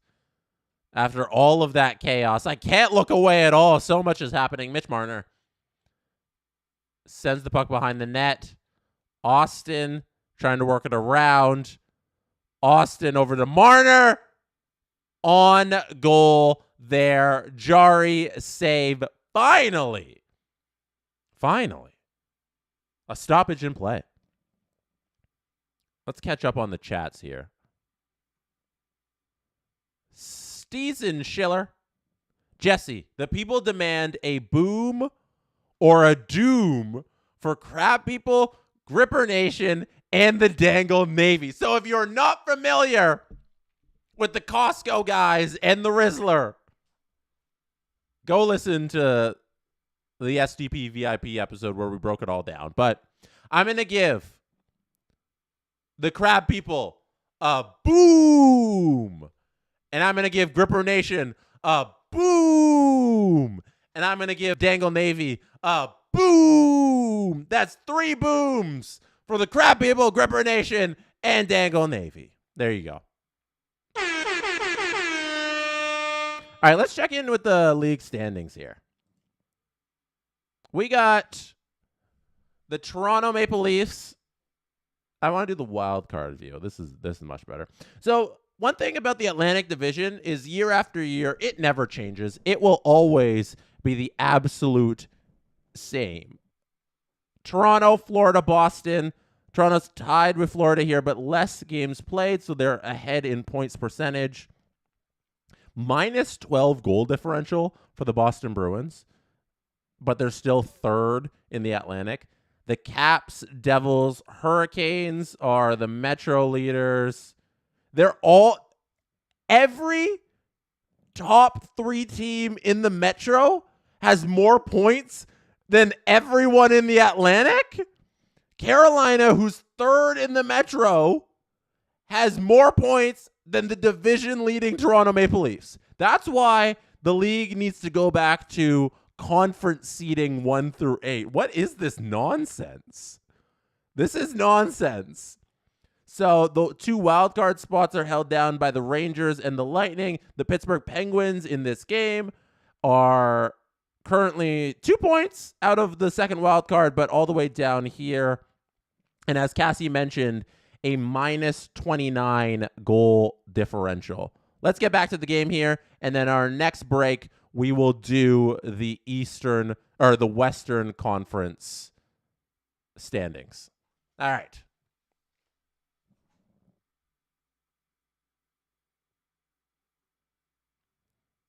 We have a chat here from Robert Bett.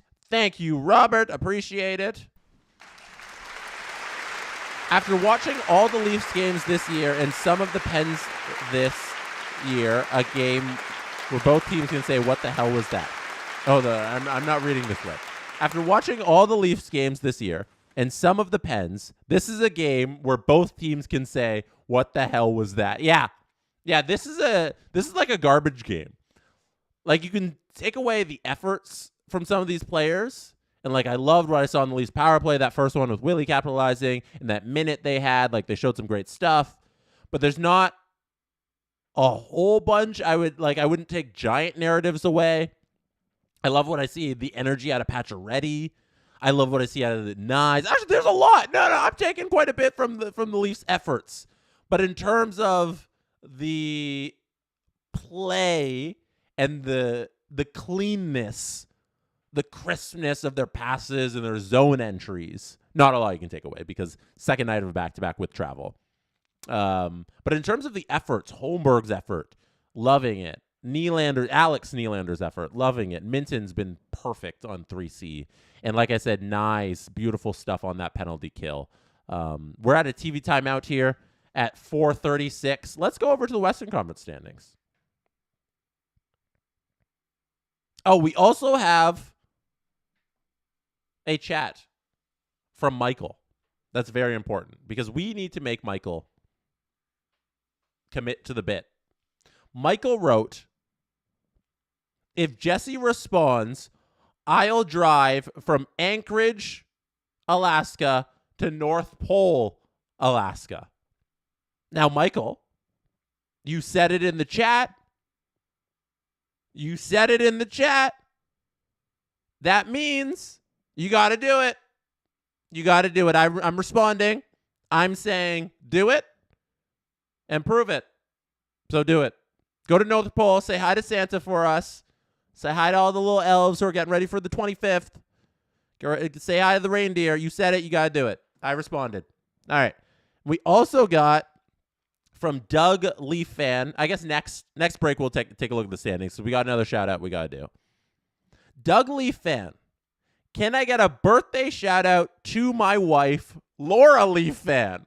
Laura, happy birthday. Now, I reserve the goal music for goals only, but what tonight will be the only exception. Laura, happy birthday. Little confetti for your birthday. I hope you are having a wonderful time. Happy birthday, Laura, from me and SDPN and all of the crap people in the chat. Doug Lee Fan, that is for your beautiful wife, Laura. There you go. All right, back to the game. They're about to drop the puck here at 4:36. Oh, I got the standings up. Let me just go back to the game there so you can see the score and all the fun stuff. 4:36 here left in the second. Well, 4:25, 24, 23, 22, 21 if you want to sync up with what I am watching. The fourth line is out there for the Leafs. Reeves laying the body. I think that was on Carlson, right? Benoit with a little shot that's stopped by Tristan Jarry. Jarry holds the puck at 3:57. After a very eventful middle of the second period, we have slowed down here with a few minutes to go in the second, and things have been a little calmer on both sides as Tristan Jarry covers the puck for a faceoff.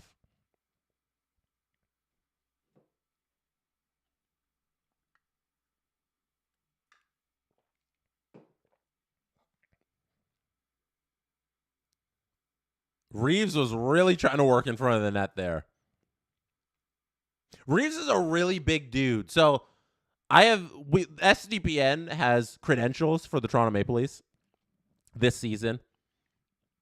And I am the representative to go down to the Toronto Maple Leafs games and talk to the players and watch the games from the press box and look at practice and all that fun stuff.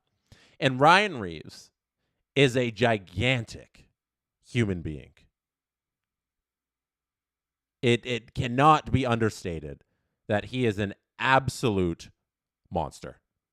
And I would be scared if I were to go up against that man in any kind of net front battle.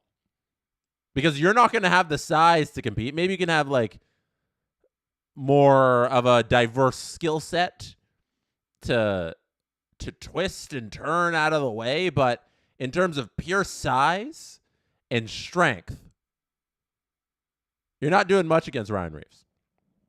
Cassie says in the chat, $5. Thank you for the donation in the question. Cassie says, I already asked Steve and Adam any food recommendations for when I take my trip to Toronto.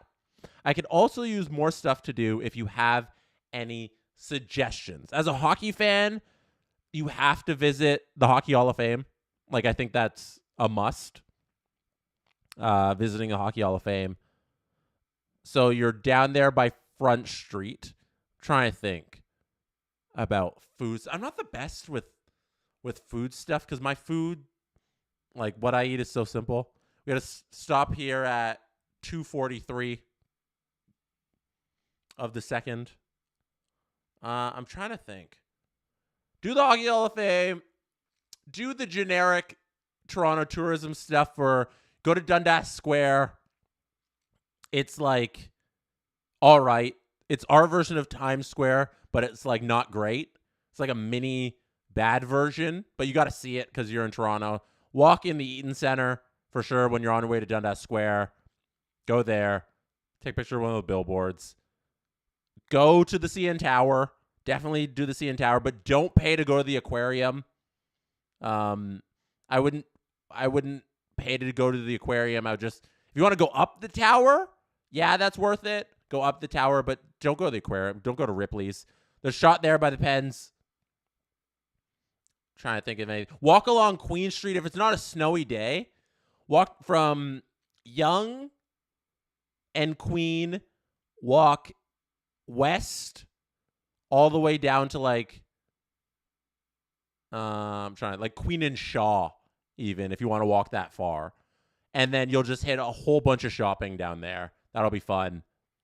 If you just walk along there, you'll find so many nice restaurants.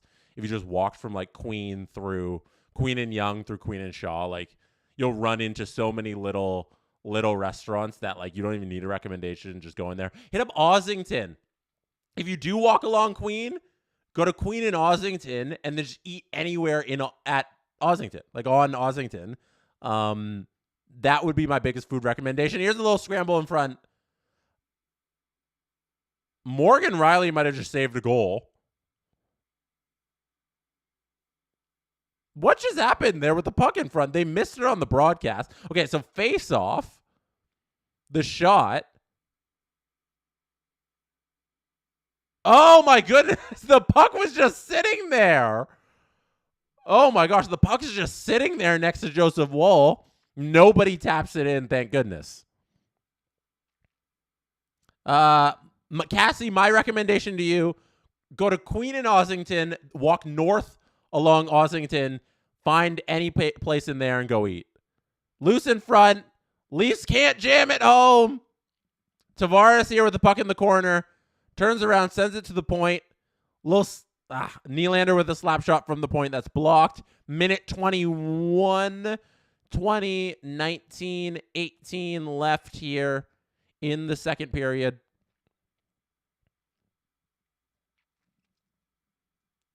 Both teams with now chances in front where the puck was kind of loose, but they couldn't jam it home. 1 minute left on my screen in the second period here. Little chance for the Pens. Oh, big hit. That was Letang who got knocked down. 43 seconds here. Sends it in front. The Pens do. They can't complete the pass, though. I believe that was Tanev who blocked it. Gets the puck out of there. A little late charge here from the Penguins late in this period with 30 seconds left. Crosby's out there. Tanev gets in the way, busts up the play. I'm worried about a goal happening right now. Oh, my gosh. There's another shot from the Pens.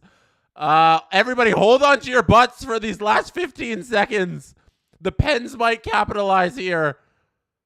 Okay. Things have calmed down a little. It's still it's finally out of the zone. Woo! Okay. There we go. Little anxious moments there to end that second period.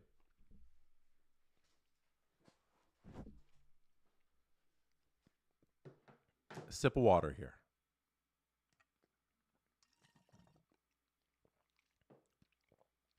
Wes, who's been an SDP VIP member for 5 months, says Alex Nylander game-winning goal, calling it now. That would be incredible. That would be absolutely incredible. Entire Pizza says, agreed, aquarium is waste of money, not worth the price at all. Yeah, the aquarium, unfortunately, I think is a tourist trap. Ripley's. Oh, okay. So Phoenix RH Phoenix 5 says aquarium is worth it if you get the CN Tower Aquarium double ticket, much cheaper. Yeah, if you can get the aquarium cheap, then it's worth it. But just regular aquarium price, Yeah, my big food recommendation would be walk up Ossington, go to the CN Tower, go to the Hockey Hall of Fame, obviously see a Leafs game. Yeah, those would be my main things. I think we're doing good. I think we're doing good in the chat. Also, a lot of great recommendations in the chat here. Good stuff. Canadian Girl 83. I think I missed this. I did miss this. This second period is brought to you by the Toronto Tourism Board. In all seriousness, though, I hope Cassie has an awesome trip. We all do. We all hope Cassie has an awesome trip up here to Canada. To Toronto, where your Toronto Maple Leafs play. Okay, I have another clip to play from the Steve Dangle podcast. So, let's do our standings check-in. So I'm going to get this back up on the screen. Let's do a standings check-in with the Western Conference, because we did the East. Any more notes from the Eastern Conference there? The Montreal Canadiens, I don't think they expected to be in last, but they're last. The Red Wings, they definitely didn't expect to be second last in the East. And the Ottawa Senators and Buffalo Sabres, this was supposed to be your take a step season. They're not doing it. The steps have not been taken. In the West, the Wild and the Jets are just slugging it out for first. Unbelievable stuff. 18-4-4 versus 20-8. They both have 40 points on the year in the Central there. Vegas Golden Knights, though, shouldn't be left out of the conversation of best teams in the league. They have 39 points on the year, 18-7-3. The Kings have won 4 in a row sneakily. They're having an underrated season. The Calgary Flames currently sit in a playoff spot, which I think is to the surprise of most people. Blackhawks way down in last in the entire league. These are the league standings, the bottom of the league teams. Chicago, Nashville, Montreal. Oh, what's going on in Nashville? They cannot get it going. Scores from around the leagues, from around the league. Canadians 2-1 over the Caps right now, who played the Leafs last night, won. Ottawa beating up on the Preds. The Preds might lose again. Oh, my gosh. You lose to Toronto. You lose to Montreal. Now you're losing to Ottawa. Awful stuff. Avalanche up 2-1 on the Red Wings. No surprise there. Kings up 1-0 on the very good Minnesota Wild. And then we got the Bruins, who beat the Flyers in a comeback victory earlier today. They were down 2-0. They were down 2-1, came all the way back to win it in overtime. The Utah Hockey Club defeated the Buffalo Sabres after the Sabres GM said it's difficult to get players to come there, and the Buffalo Sabres suck. They continue to suck. Jets won against the Blackhawks. Islanders beat the Hurricanes, surprisingly, and the Panthers beat up on the Sharks. The Sharks, who've been hot as of late, could not beat the Panthers, who had 53 shots on goal. Oh, my goodness. Oh, my goodness. All right, let's get back to Leafs game here. Let's get back to your chats. pull this up here. We have, I'm trying to go through all the chats, make sure I don't miss them before we go to intermission break. James says, Cassie, if you're coming during the summer, I dare you to do the edge walk. Yeah, Cassie, if you ever want to come back during the summer, there's a thing called the CN Tower edge walk where you walk literally, they fasten you in, obviously. You're in a harness, but you stand on the edge of the CN Tower, which is absolutely insane. It's called the edge walk. Cassie says, for my job, but that'll be after my trip. Oh, got a new contract, so I'll be in a new state for my job, but that'll be after my trip. Well, congrats on the move. I hope everything goes smooth. Cassie also said, thanks. I'll be at 2 Leafs games, CN Tower, and Hockey Hall of Fame. Cassie, you should also, maybe we'll meet you at one of them. I'll be at the Leafs game, so Cassie, I can definitely meet you. I'm at every home Leafs game with our credentials. So, Cassie, maybe I'll see you there. We also got a couple more chats here. Let's go to intermission before it's too late. We got a poll that said, who are you repping tonight? Crab people, 45%. That is a good place to hit the intermission button. I'm hitting the crab people button, which is our hype emoji. Crab people, crab people. Make sure you press your crab emoji on your keyboard and hit it into the chat if you want to get hype. I'm about to play a clip from the Steve Dangle podcast where we talk about the Chicago Blackhawks and how awful they are. Here we go.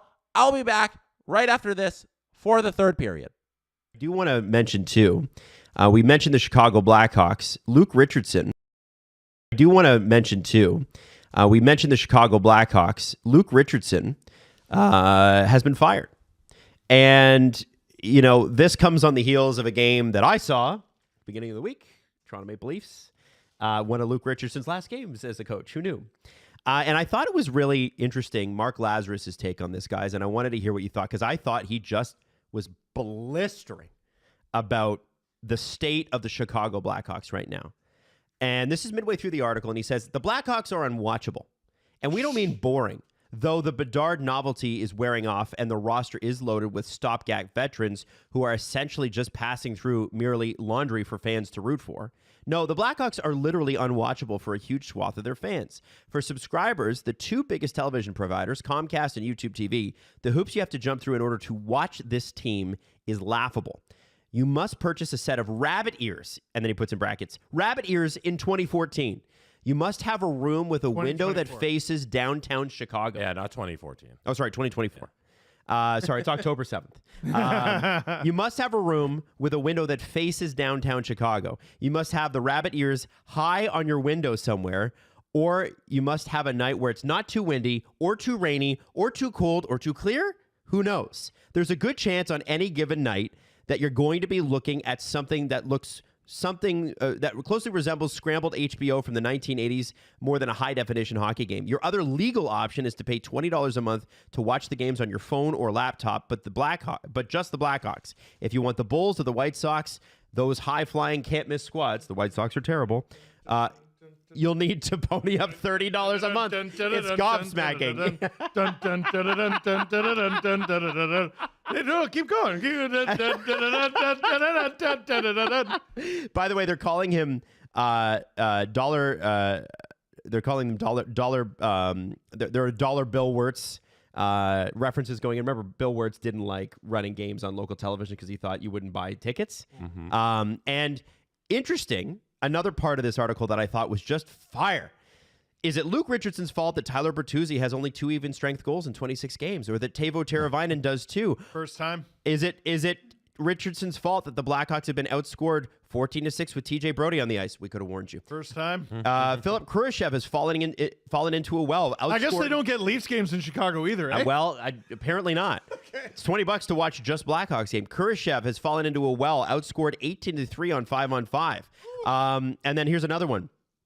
He said maybe it's when Davidson tanked so nakedly he dealt away Alex DeBrincat and let Dylan Strome walk 2 summers ago. Maybe it was that he didn't even offer franchise icons Kane and Taze the chance to re-sign and usher in the new generation of Blackhawks, a ruthless decision that left many fans cold.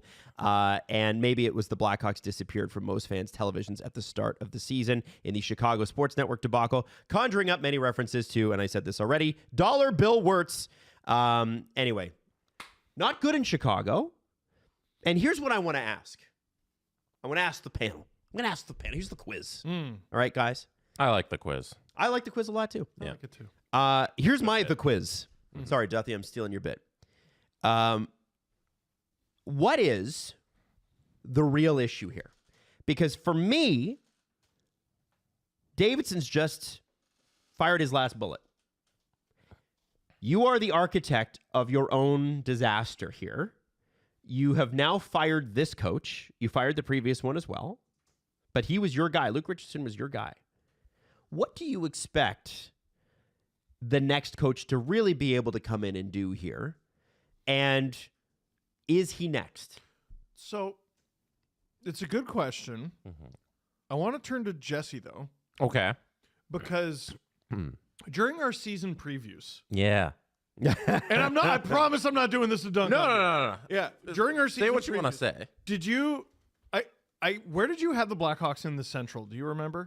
I think the fourth, at least. Yeah. You had them making the playoffs, Yeah. and that was like your hot take. Yeah. I thought their ceiling was second wild card. Right. I thought they had the chances, so I went with the highest possible ceiling that I thought they could hit, which was the second wild card, if everything went perfectly. And Adam and I didn't have them that high, but we agreed like, well, no, like I expect them to take a step forward. Yeah. And then by the end of you talking about them, I'm like, geez, I didn't put the Blackhawks high enough. And that conversation, just remembering that conversation, sort of made me not want to go down the path of, well, it's the Blackhawks. What did you expect? No. We expected them to be better than this. Each and every individual has underachieved. So I guess the question I'm posing to you, Jesse, is what has gone wrong? And given that we thought they would be better than this, don't all fingers point at the coaching.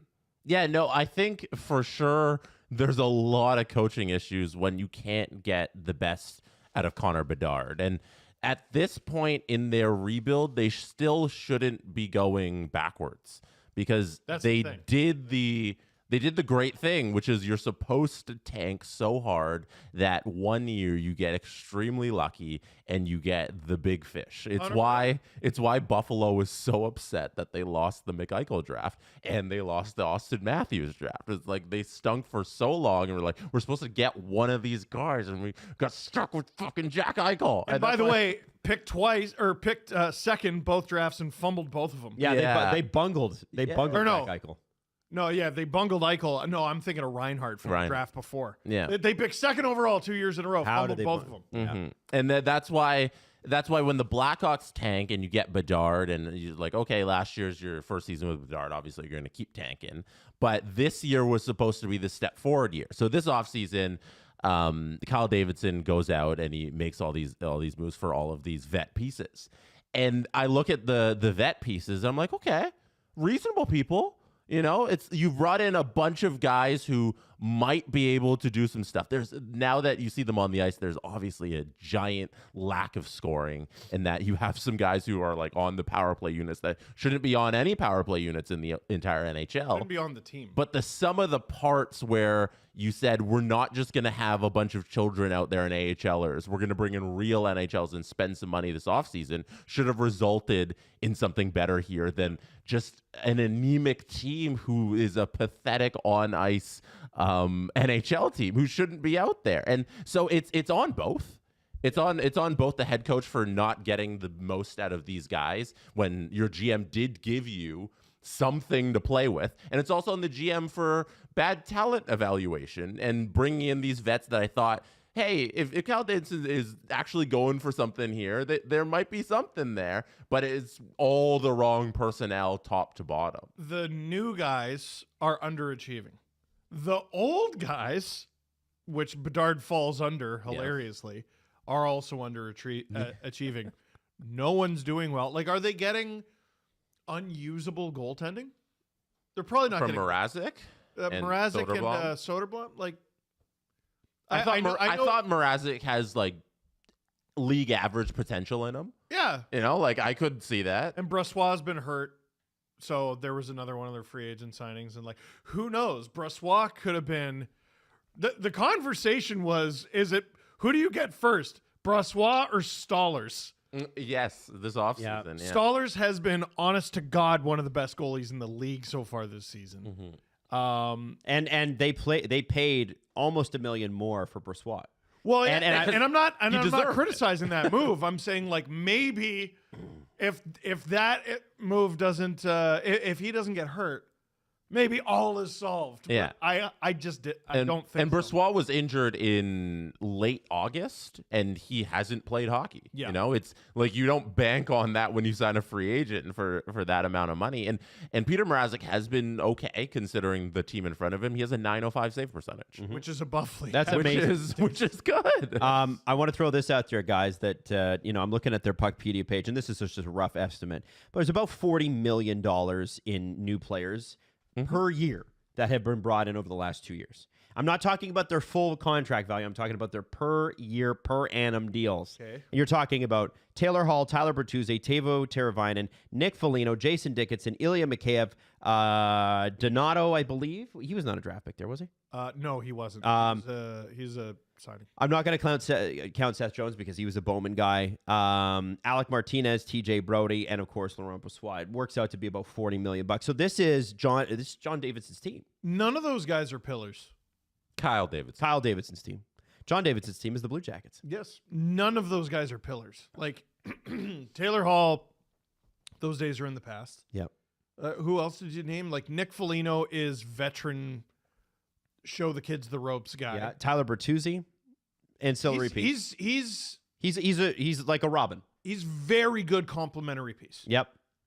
Teuvo Teravainen, very good complimentary piece. Jason Dickinson, good complimentary piece. Ilya Mikheyev, complimentary piece. Kurashev, decent complimentary piece. Okay, Pat Maroon. Are we going through the whole lineup? Like what are we doing? the fourth, But I'm just talking about players that he's brought in, right? Like, it's fourth contact. line veteran. Martinez, Brody. Martina, I was surprised signed there, to be honest. And Brody, Well, because they paid him the same that he got paid in Vegas. He got $4 million. Yeah, Alec Martinez also hasn't been good this season. It's been bad. No, yeah, and They've all been 37. bad. They've all been bad. Brody And- might just be cooked. And I think think he Brody's been bad. Like they've all been bad. And what I think this comes back to is like I was high on the Blackhawks. I thought they could have reached some potential, but you look at the roster and it's not good. And you look at the general manager now, Kyle Davidson, who was the assistant general manager to Stan Bowman for many years before he was appointed to be GM. Stan Bowman steps down. He gets the intern tag removed. He gets to be full-fledged GM. And one thing we talk about with Stan Bowman's end of legacy in Chicago, obviously the scandal and all that stuff, but Stan Bowman wasn't a great GM. His years post-Cup and many of the years in And he didn't draft any of the great players that he ended up having. Now I look at Stan Bowman's tenure and I'm like, okay. After the Cup stuff, he wasn't great. And then this is the heir appoint. And what is the phrase? Heir apparent? Heir Heir apparent. apparent. Sorry, to Stan Bowman. Maybe Kyle Davidson learned from a guy who wasn't very good at his job. And that, everyone, is us, the Steve Dangle Podcast, talking about the terrible Chicago Blackhawks. And we are back in the third period. That ran up right until puck drop. Oh, my goodness. Let's get that back up on the screen for you. Welcome to the third period, everybody. Thank you for being here. You could have been anywhere in the world, but you chose to be here right now, watching this, watching the Leafs, watching the Penguins at 19:30. So the clock on the screen next to me there isn't exactly with what I'm actually watching on my screen here. So I'm going to count down if you want to sync up with what I am watching. 19, 19, 18, 17, 16, 15, 14, 13, 12, 11, 10, 9, 8, 7, 6, 5. That is the sync right there as we begin what I imagine will be a very eventful third period, because we have a tied hockey game here. And we have both teams playing not the greatest hockey. You can tell they both played last night. You can tell that the Pens aren't very good, but they're able to hang a little here with the Leafs and their limited defense the Pens have. You can tell the refs aren't on their game tonight. A couple terrible calls. Jari's been decent. Jari's been okay. Wall's been spectacular for the Leafs, like he has been all season. There's a shot that's blocked. Chance the other way. 2-on-1. Alex Nylander. Oh. Nylander couldn't win the foot race.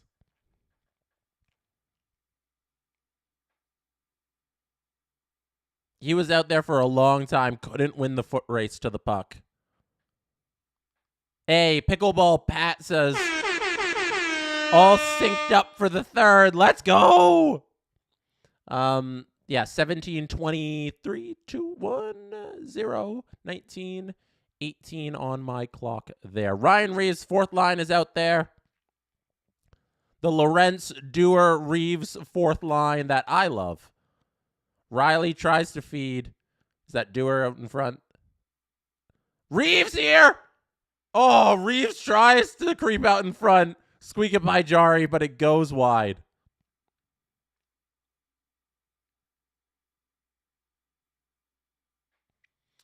If you were not here earlier, Steve Dangle, I got to do this update every period. So here's your obligatory Steve Dangle update on why he is not spending his Saturday night with you and why I am here instead.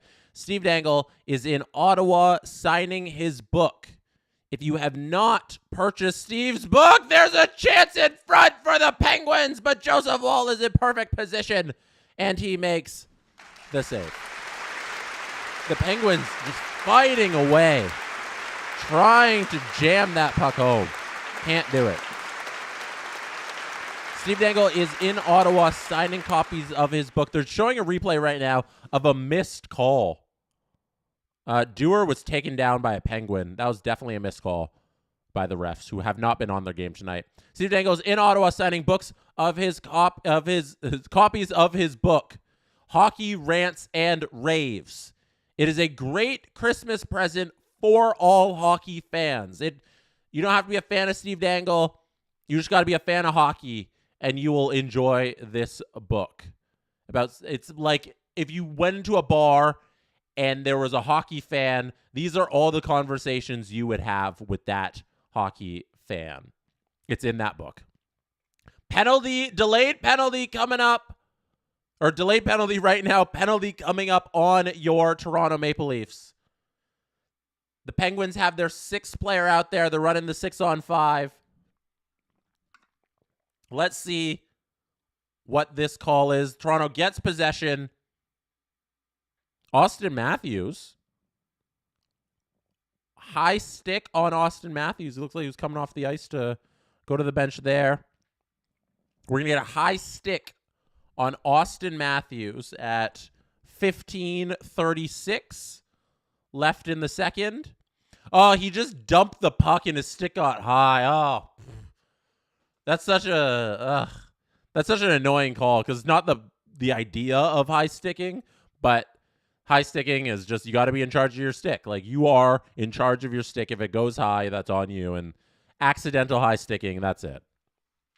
Leafs to the penalty kill. The last penalty kill they had, they were pretty successful on it.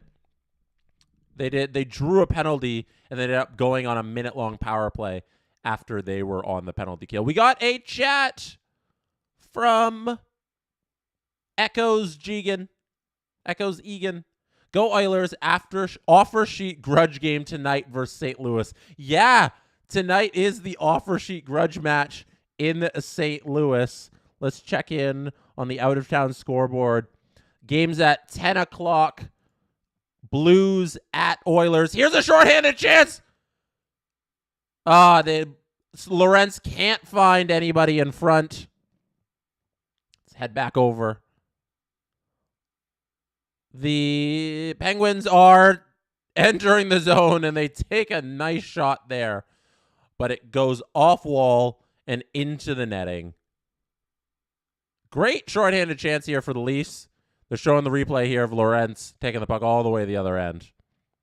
Cassie, another chat. Justin and Robert both have the days I'll be in town. If you wish to know, Jesse, the games are the only two during that time frame, so I won't be in the chat. Cassie, we will arrange something. We will for sure arrange something while you are in town because you have been such a loyal member of the SDPN community, our live stream chats especially, and we owe you so much for your hard work and dedication to our streams. Thank you, Cassie. A little confetti for you.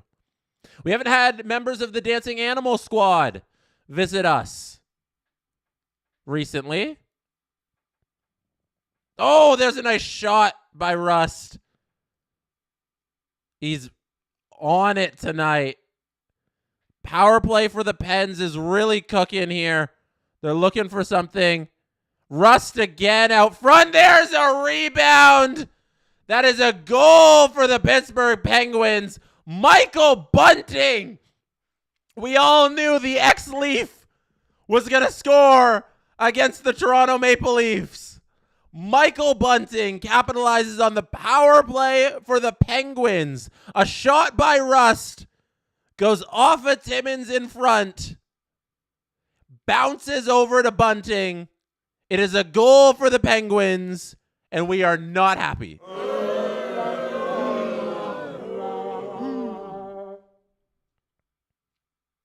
I hope somebody made money off of that. That was the most obvious goal that could have ever happened. An ex-Leaf scoring on the Toronto Maple Leafs.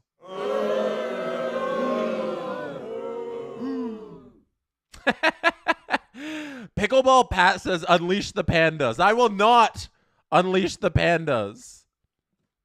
The pandas are for home goals, meaning our home, the Toronto Maple Leafs. Even though the Penguins are at home, I know. We are the home stream of the Leafs. All right, we got 5 gifted memberships for Cassie. Cassie, thank you. You have earned some confetti. You have earned a little confetti. It is raining down in Penguins gold just for you. Thank you for gifting those memberships. Let us see. Oh, okay. TV. Are we going to TV timeout? The puck went into the bench. Are we going to commercial break? It looks like, yeah, it should be commercial break here with 13 and change left in the third period. David Owen says, I bet on Bunting to score, but need a Leafs win too. The Leafs will pull it out. We will, well, hopefully, fingers crossed, the Leafs pull it out for you, David, for you. All right. Let us check in here. Actually, I'll bring this back up. One, let's hit the crab people button. We need some hype for the Leafs. Crab people, crab people. If you want to get some hype for the Leafs, drop the hype emoji, which is our crab, because it looks like he has his hands in the air, so he's cheering like this. You can drop that in the chat. There is your crab emoji.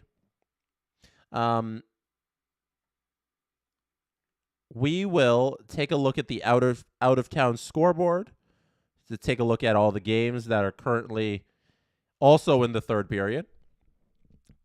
Long Hong says, I didn't hear what the LFR situation was going to be, but I can already hear what Steve would say, yeah, there will be an LFR tonight. Steve couldn't stream, but he can still LFR, so he's going to film that somewhere in Ottawa. Out of time scoreboard, Canadians up 2-1 on the Caps. The Caps looking to be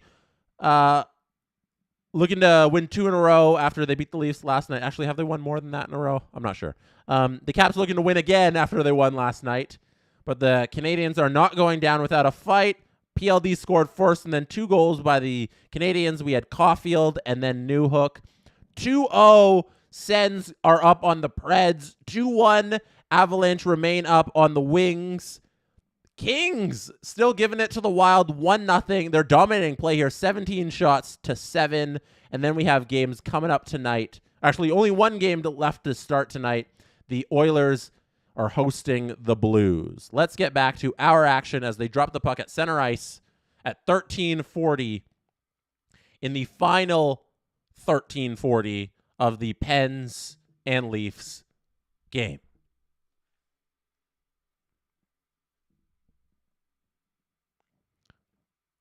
James says they aren't coming back. They look slow and tired. Yeah. They're probably slow and tired. Cosmo Kramer says, I will eat 6 more hot dogs if the Leafs win. Better start cooking those hot dogs. Who knows what can happen? We got the puck out of play at 13:09 on my clock. We'll sync up soon, so you can sync up with this last little bit of the game here. That was Michael Bunting from Brian Rust and Erik Karlsson. Here's the replay of the goal, everybody. If you'd like to see the goal, we have Erik Karlsson working the puck behind the net. Actually, that's not... No, hold on. There we go. Now it's going over to Karlsson. So we had puck behind the net, over to Michael Bunting, who then feeds Erik Karlsson up top here.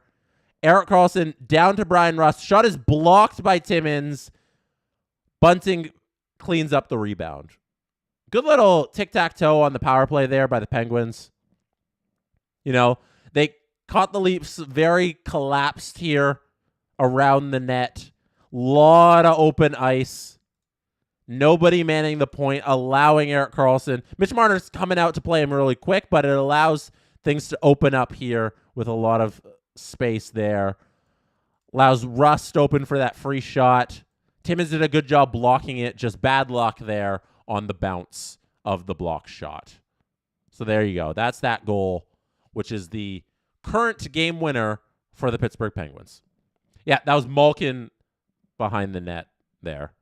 71. Yevgeny Malkin.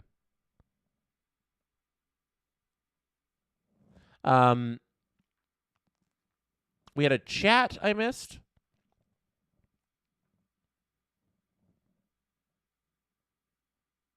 I was waiting to see if the Leafs did something here with this possession.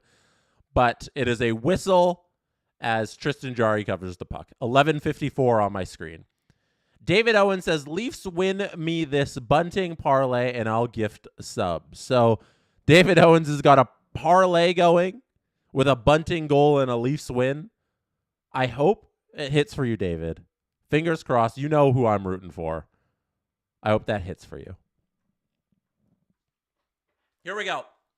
11:54. We're almost halfway through the third. I'll count down as this puck is dropped so you can sync up with your stream. They're at the face-off dot. Puck is dropped. 53, 52, 51, 50, 49, 48, 47, 46, 45, 44. There we go. Let's go. Oh, oh my goodness. As soon as we lock in, hand pass, 11:41. All right, so we got 2 chats to get to before we get back to the action. Canadian Girl 83. When Cassie goes to the Leafs game, $5. Thank you. Appreciate that. When Cassie goes to the Leafs game, someone needs to bring a Cassie Clan sign.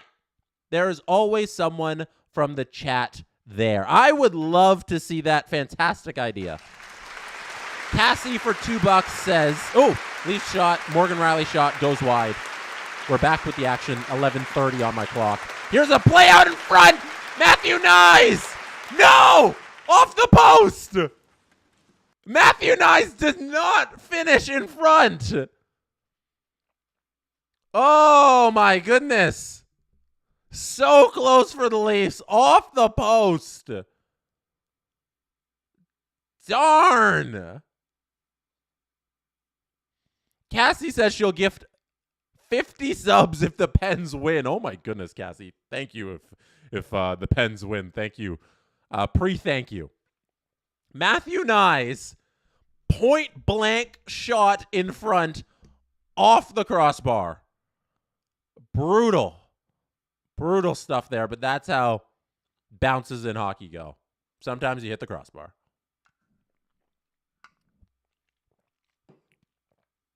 We got the puck going all the way to the other end of the ice. That's an icing. That is an icing on the Penguins. They're showing the replay of the Nyes shot. Oh, no, Nyes. Did Jari get a piece of that? It wasn't off the crossbar. It was off the post. I think Jari might have got a little piece. It was a little wobbly on the shot. That's when it was hitting the post. That's why I asked. But Nyes just barely can't finish there. Right off the post. That's a tough one. So late in the game. Leafs are going to try and pressure here with the first line out there. That's Matthews, Mitch Marner, Max Pacioretty. First line of the Leafs out there with 10:13 to go. Can they get anything going? They have the puck down low, deep, but the Pens seem to get control of it. They don't. Matthews! Austin Matthews shot on goal. Save by Tristan Jarry. Austin, get out here. Get out here, Austin. There he is. There's Austin on the screen. Austin holding the crab people sign. Crab people. Beautiful stuff from Austin. Thank you for filming that for me, Austin, personally. You definitely filmed this just for this stream, as you can tell. There he is, Austin Matthews. 10:01 left. Better get a face-off here. Halfway through this third period. Leafs need one to tie it up. Adam Wild has like a really good record streaming Leafs games. So if I stream this one and they lose, maybe I'm the problem. Steve also doesn't have a good record streaming Leafs games. I know that too. So I don't know what it is about Adam doing these, but he always seems to do Leafs wins. There's Tavares over to Willie. Second line out there now.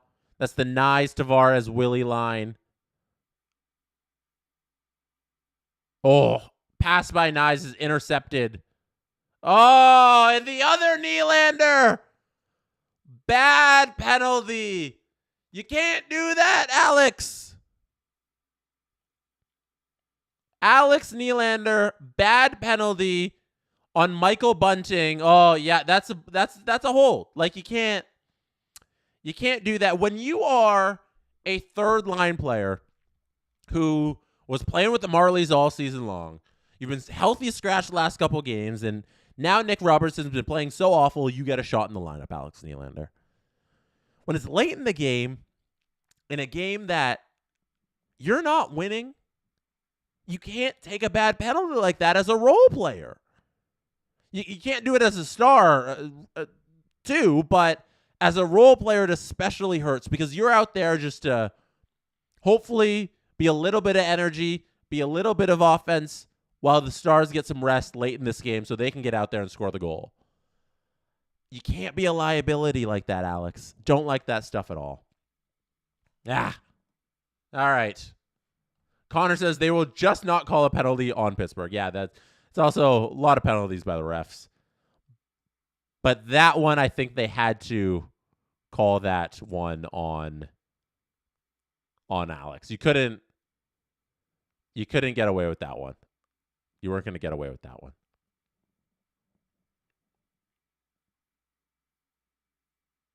Bunting's also always been good at drawing penalties.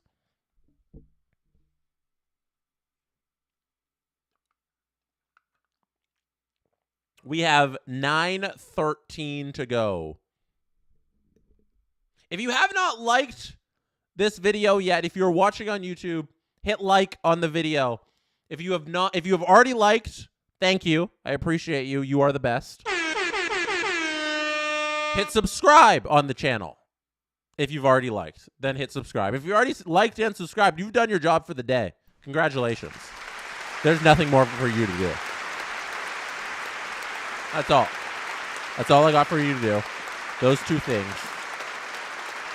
Sit back, relax, as the Pittsburgh Penguins here go to the power play. Leafs get the puck out of the zone, send it deep. Jari plays the puck to the corner. Penguins leave the zone. Do a little drop back pass. I hate those. But they successfully get the puck into the zone. Nice little work there. Raquel up to the top to Letang. Grizzlick's got the puck down low. Crosby near the face-off dot. Plays it down low. Penn's doing some nice passing here. Here's a shot, one-timer. Goes around the side of the net and out of the zone. That was Chris Letang on the one-timer. Oh, my goodness. Chris Letang misses the net and sends it all the way down the other end. The Penguins have to regroup here. Brian Rust entering the zone. They're setting up their power play here. Shot on Joseph Woll. He saves it. Leafs are trying to clear.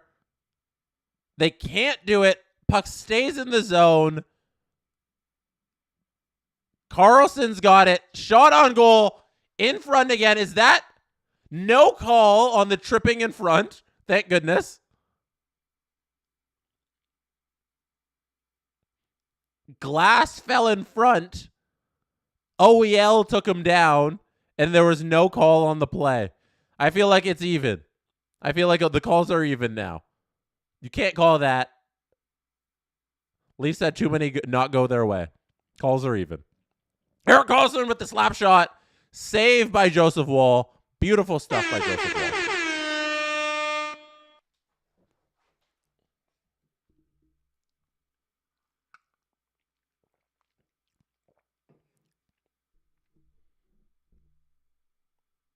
Yeah, that's not a penalty. The OEL glass play in front, that was just two guys battling. One guy loses his footing. That's just a net front battle. There's no penalty on that one. 2 seconds left in the power play. They're about to drop the puck at 7:15 left in the third.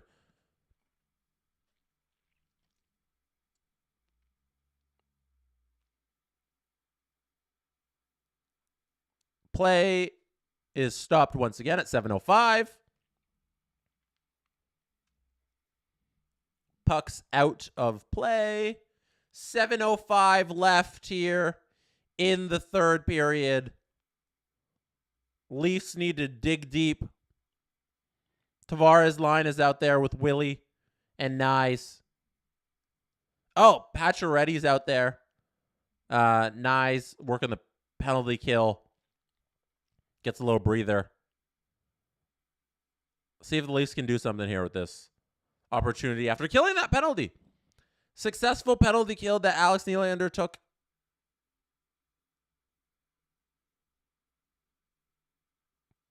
Cosmo said best hot dog condiment, ketchup. Ketchup is the greatest condiment of all time. Ketchup is the Wayne Gretzky of condiments. There are other ones who have more flash and flair, and some of them are beloved by certain fan bases, but ketchup's the Wayne Gretzky of condiments. It's just undeniable that that's number one. You might have your favorite. You might have new condiments that you think are better. You might think the condiment game has changed. You might think the game today is more faster, more skilled. There's a chance in front for Crosby. Save by Joseph Woll. Woll with the beautiful save. Awesome stuff by Joseph Woll. And you know what? 6 minutes to go. Leafs need some more chances here. It's been a little bit too much Penguins. We had that power play. And then you come out of that. Shots are 11-5 in this period for the Penguins. We can see that here on the screen. 11-5 for the Pens. You're down. You need to mustard something up as we talk about condiments. I want a little mustard from the Leafs. Here's Nyes behind the net. There's Myers with a big slap shot. Doesn't amount to much, though.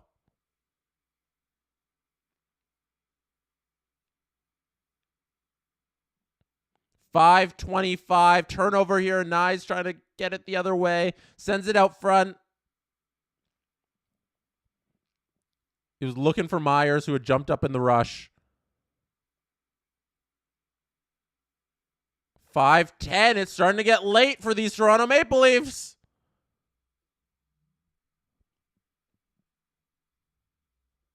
Benoit here playing it at center ice. Ty Smith, are you not relishing in this game? We are running out of time here for the Toronto Maple Leafs to get something done. The greatest condiment of all time is ketchup. I will not hear any other debates. If you were to just eat a hot dog with ketchup, that is perfectly fine. It's all it needs. There's a shot on goal on Tristan Jarry, who saves it. All right. 4:28 left. We are going to a commercial break. Your Toronto Maple Leafs are down. Everybody's talking about their favorite condiments here right now in the chat. Chat.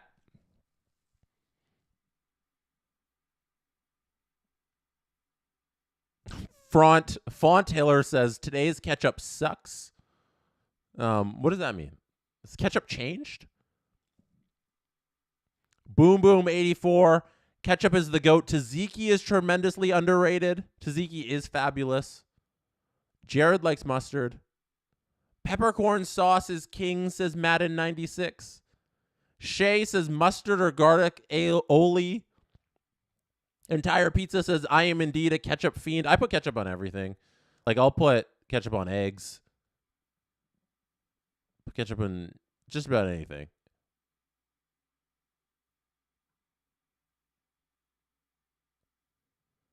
That's Bad TV says relish is their favorite condiment.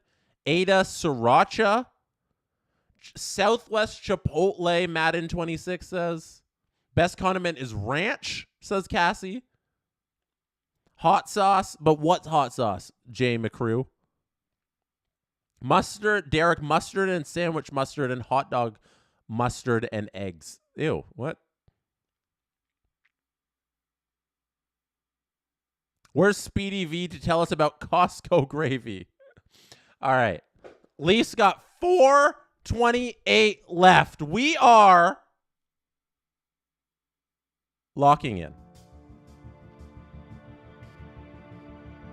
J Money in the chat.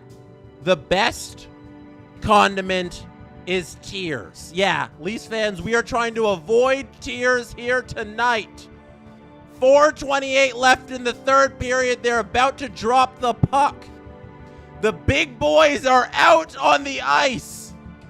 It's Matthews, Marner. And have they brought out Willie? Yes, they have. Matthews, Marner, and Willie have reunited in the hopes of the Leafs getting a late third period goal. It may be early December, but that does not mean that this game does not matter. Every win matters, and they've brought out the big guns to try and get the win here tonight in Pittsburgh. Coming off of a loss at home to Washington, you don't want losses to become a habit. Snip it in the bud. Get the win tonight. Come up big against one of the worst teams in the league this season so far. Toronto, 3:52 to go to get this goal. At least send it to OT. Let's lock in. Breakaway for the Pens. Big save, Joseph Woll. Let's absolutely go. That is why his name is Woll. Nothing gets by the wall. What an absolutely great positioning.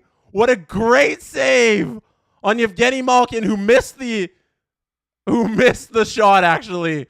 It went wide. Joseph Woll stays with it. Oh, comes back to position. Shot by the Pens. Doesn't get through. Glove save. Joseph Woll keeps the Leafs in this thing. Unbelievable. What a season Woll is having. What a season Stolarz is having. We got some chats I need to get to, but we got 3 minutes left. Canadian Girl 83, third period, brought to you by Heinz. Yes, it is. Yes, it absolutely is.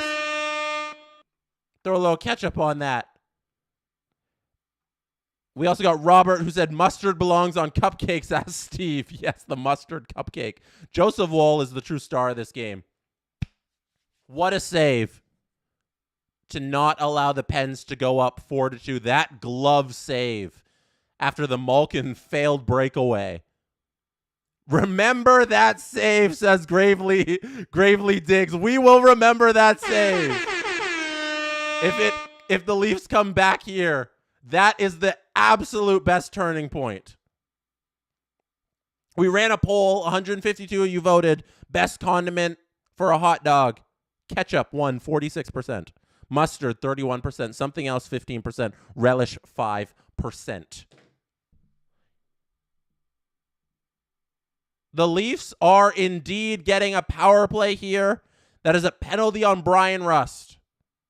It was high sticking on Brian Rust. Oh, baby! We are in for one hell of a finish. Mike Sullivan is PO'd right now.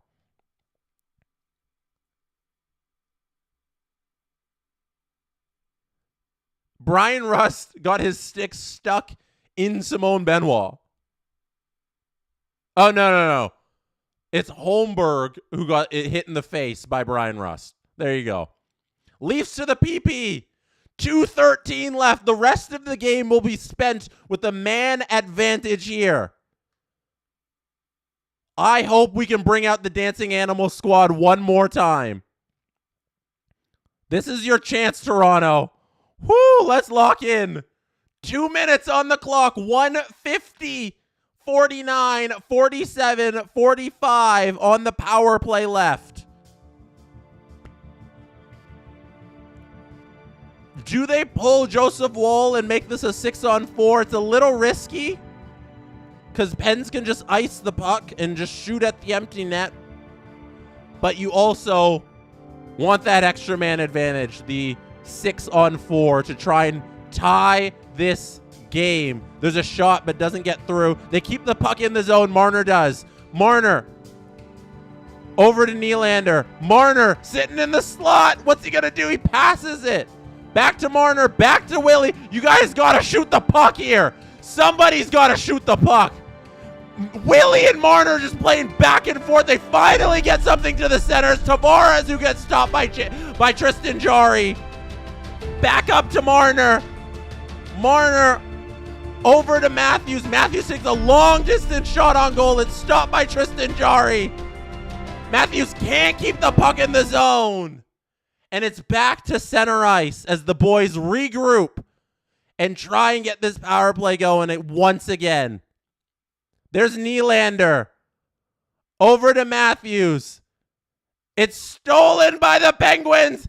And it's sent down. That's a goal by the Pittsburgh Penguins. Empty netter. 4-2. Short-handed, empty net goal. And that is going to put this game on ice. It is Blake Lizotte, unassisted. John Tavares with the best shot on the power play for the Leafs, but that was all they could muster up. That was all they could catch up on that power play. Blake Lizotte shoots it all the way from the other end of the ice into the empty net. Timeout Leafs, 39.3 seconds left in this game. 50 memberships gifted by Cassie. Thank you, Cassie. Thank you. At least you could deliver for us tonight. There are gold confetti flakes on the screen and the Dancing Animal Squad in honor of Cassie's Pittsburgh Penguins getting the win tonight and her gifting 50 subs. Congratulations, Cassie. You're going to be celebrating a victory tonight after Blake Lizotte scores his 6th goal of the season on an empty net. Leafs have pulled the goalie once again, and the puck is going to the other end. Oh, no.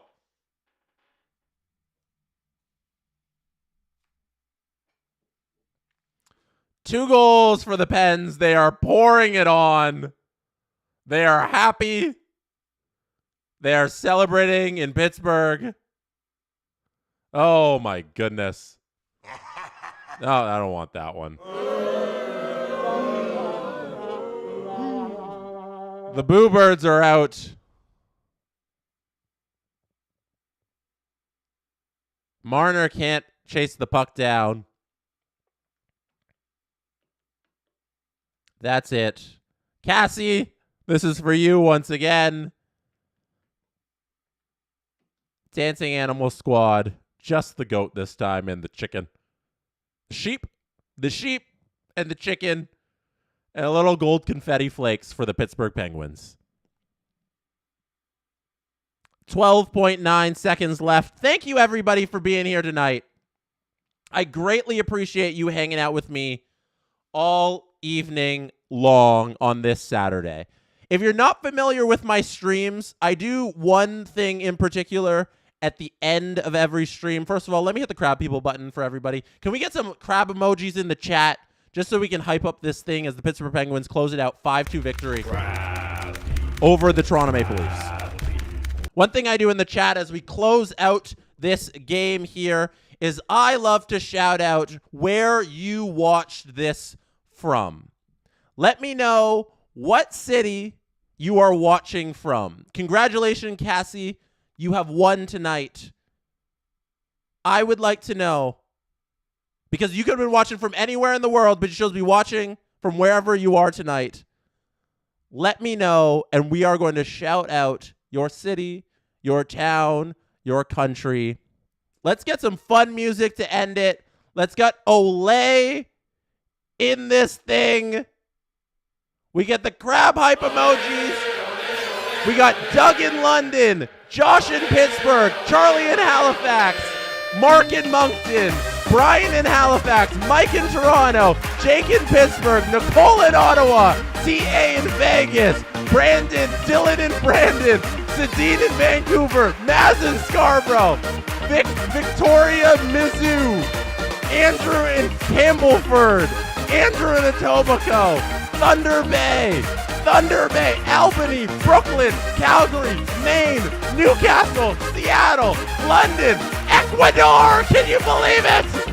Toronto, Springfield, Vancouver, Edmonton, Snow St. Marie, Pittsburgh, Bolton, London. We are all done here tonight. Pittsburgh takes it 5-2 over your Toronto Maple Leafs. Shout out Zurich, Vernon, New Brunswick, and Barrie. Good night from Toronto. For me, Jesse Blake. Thank you.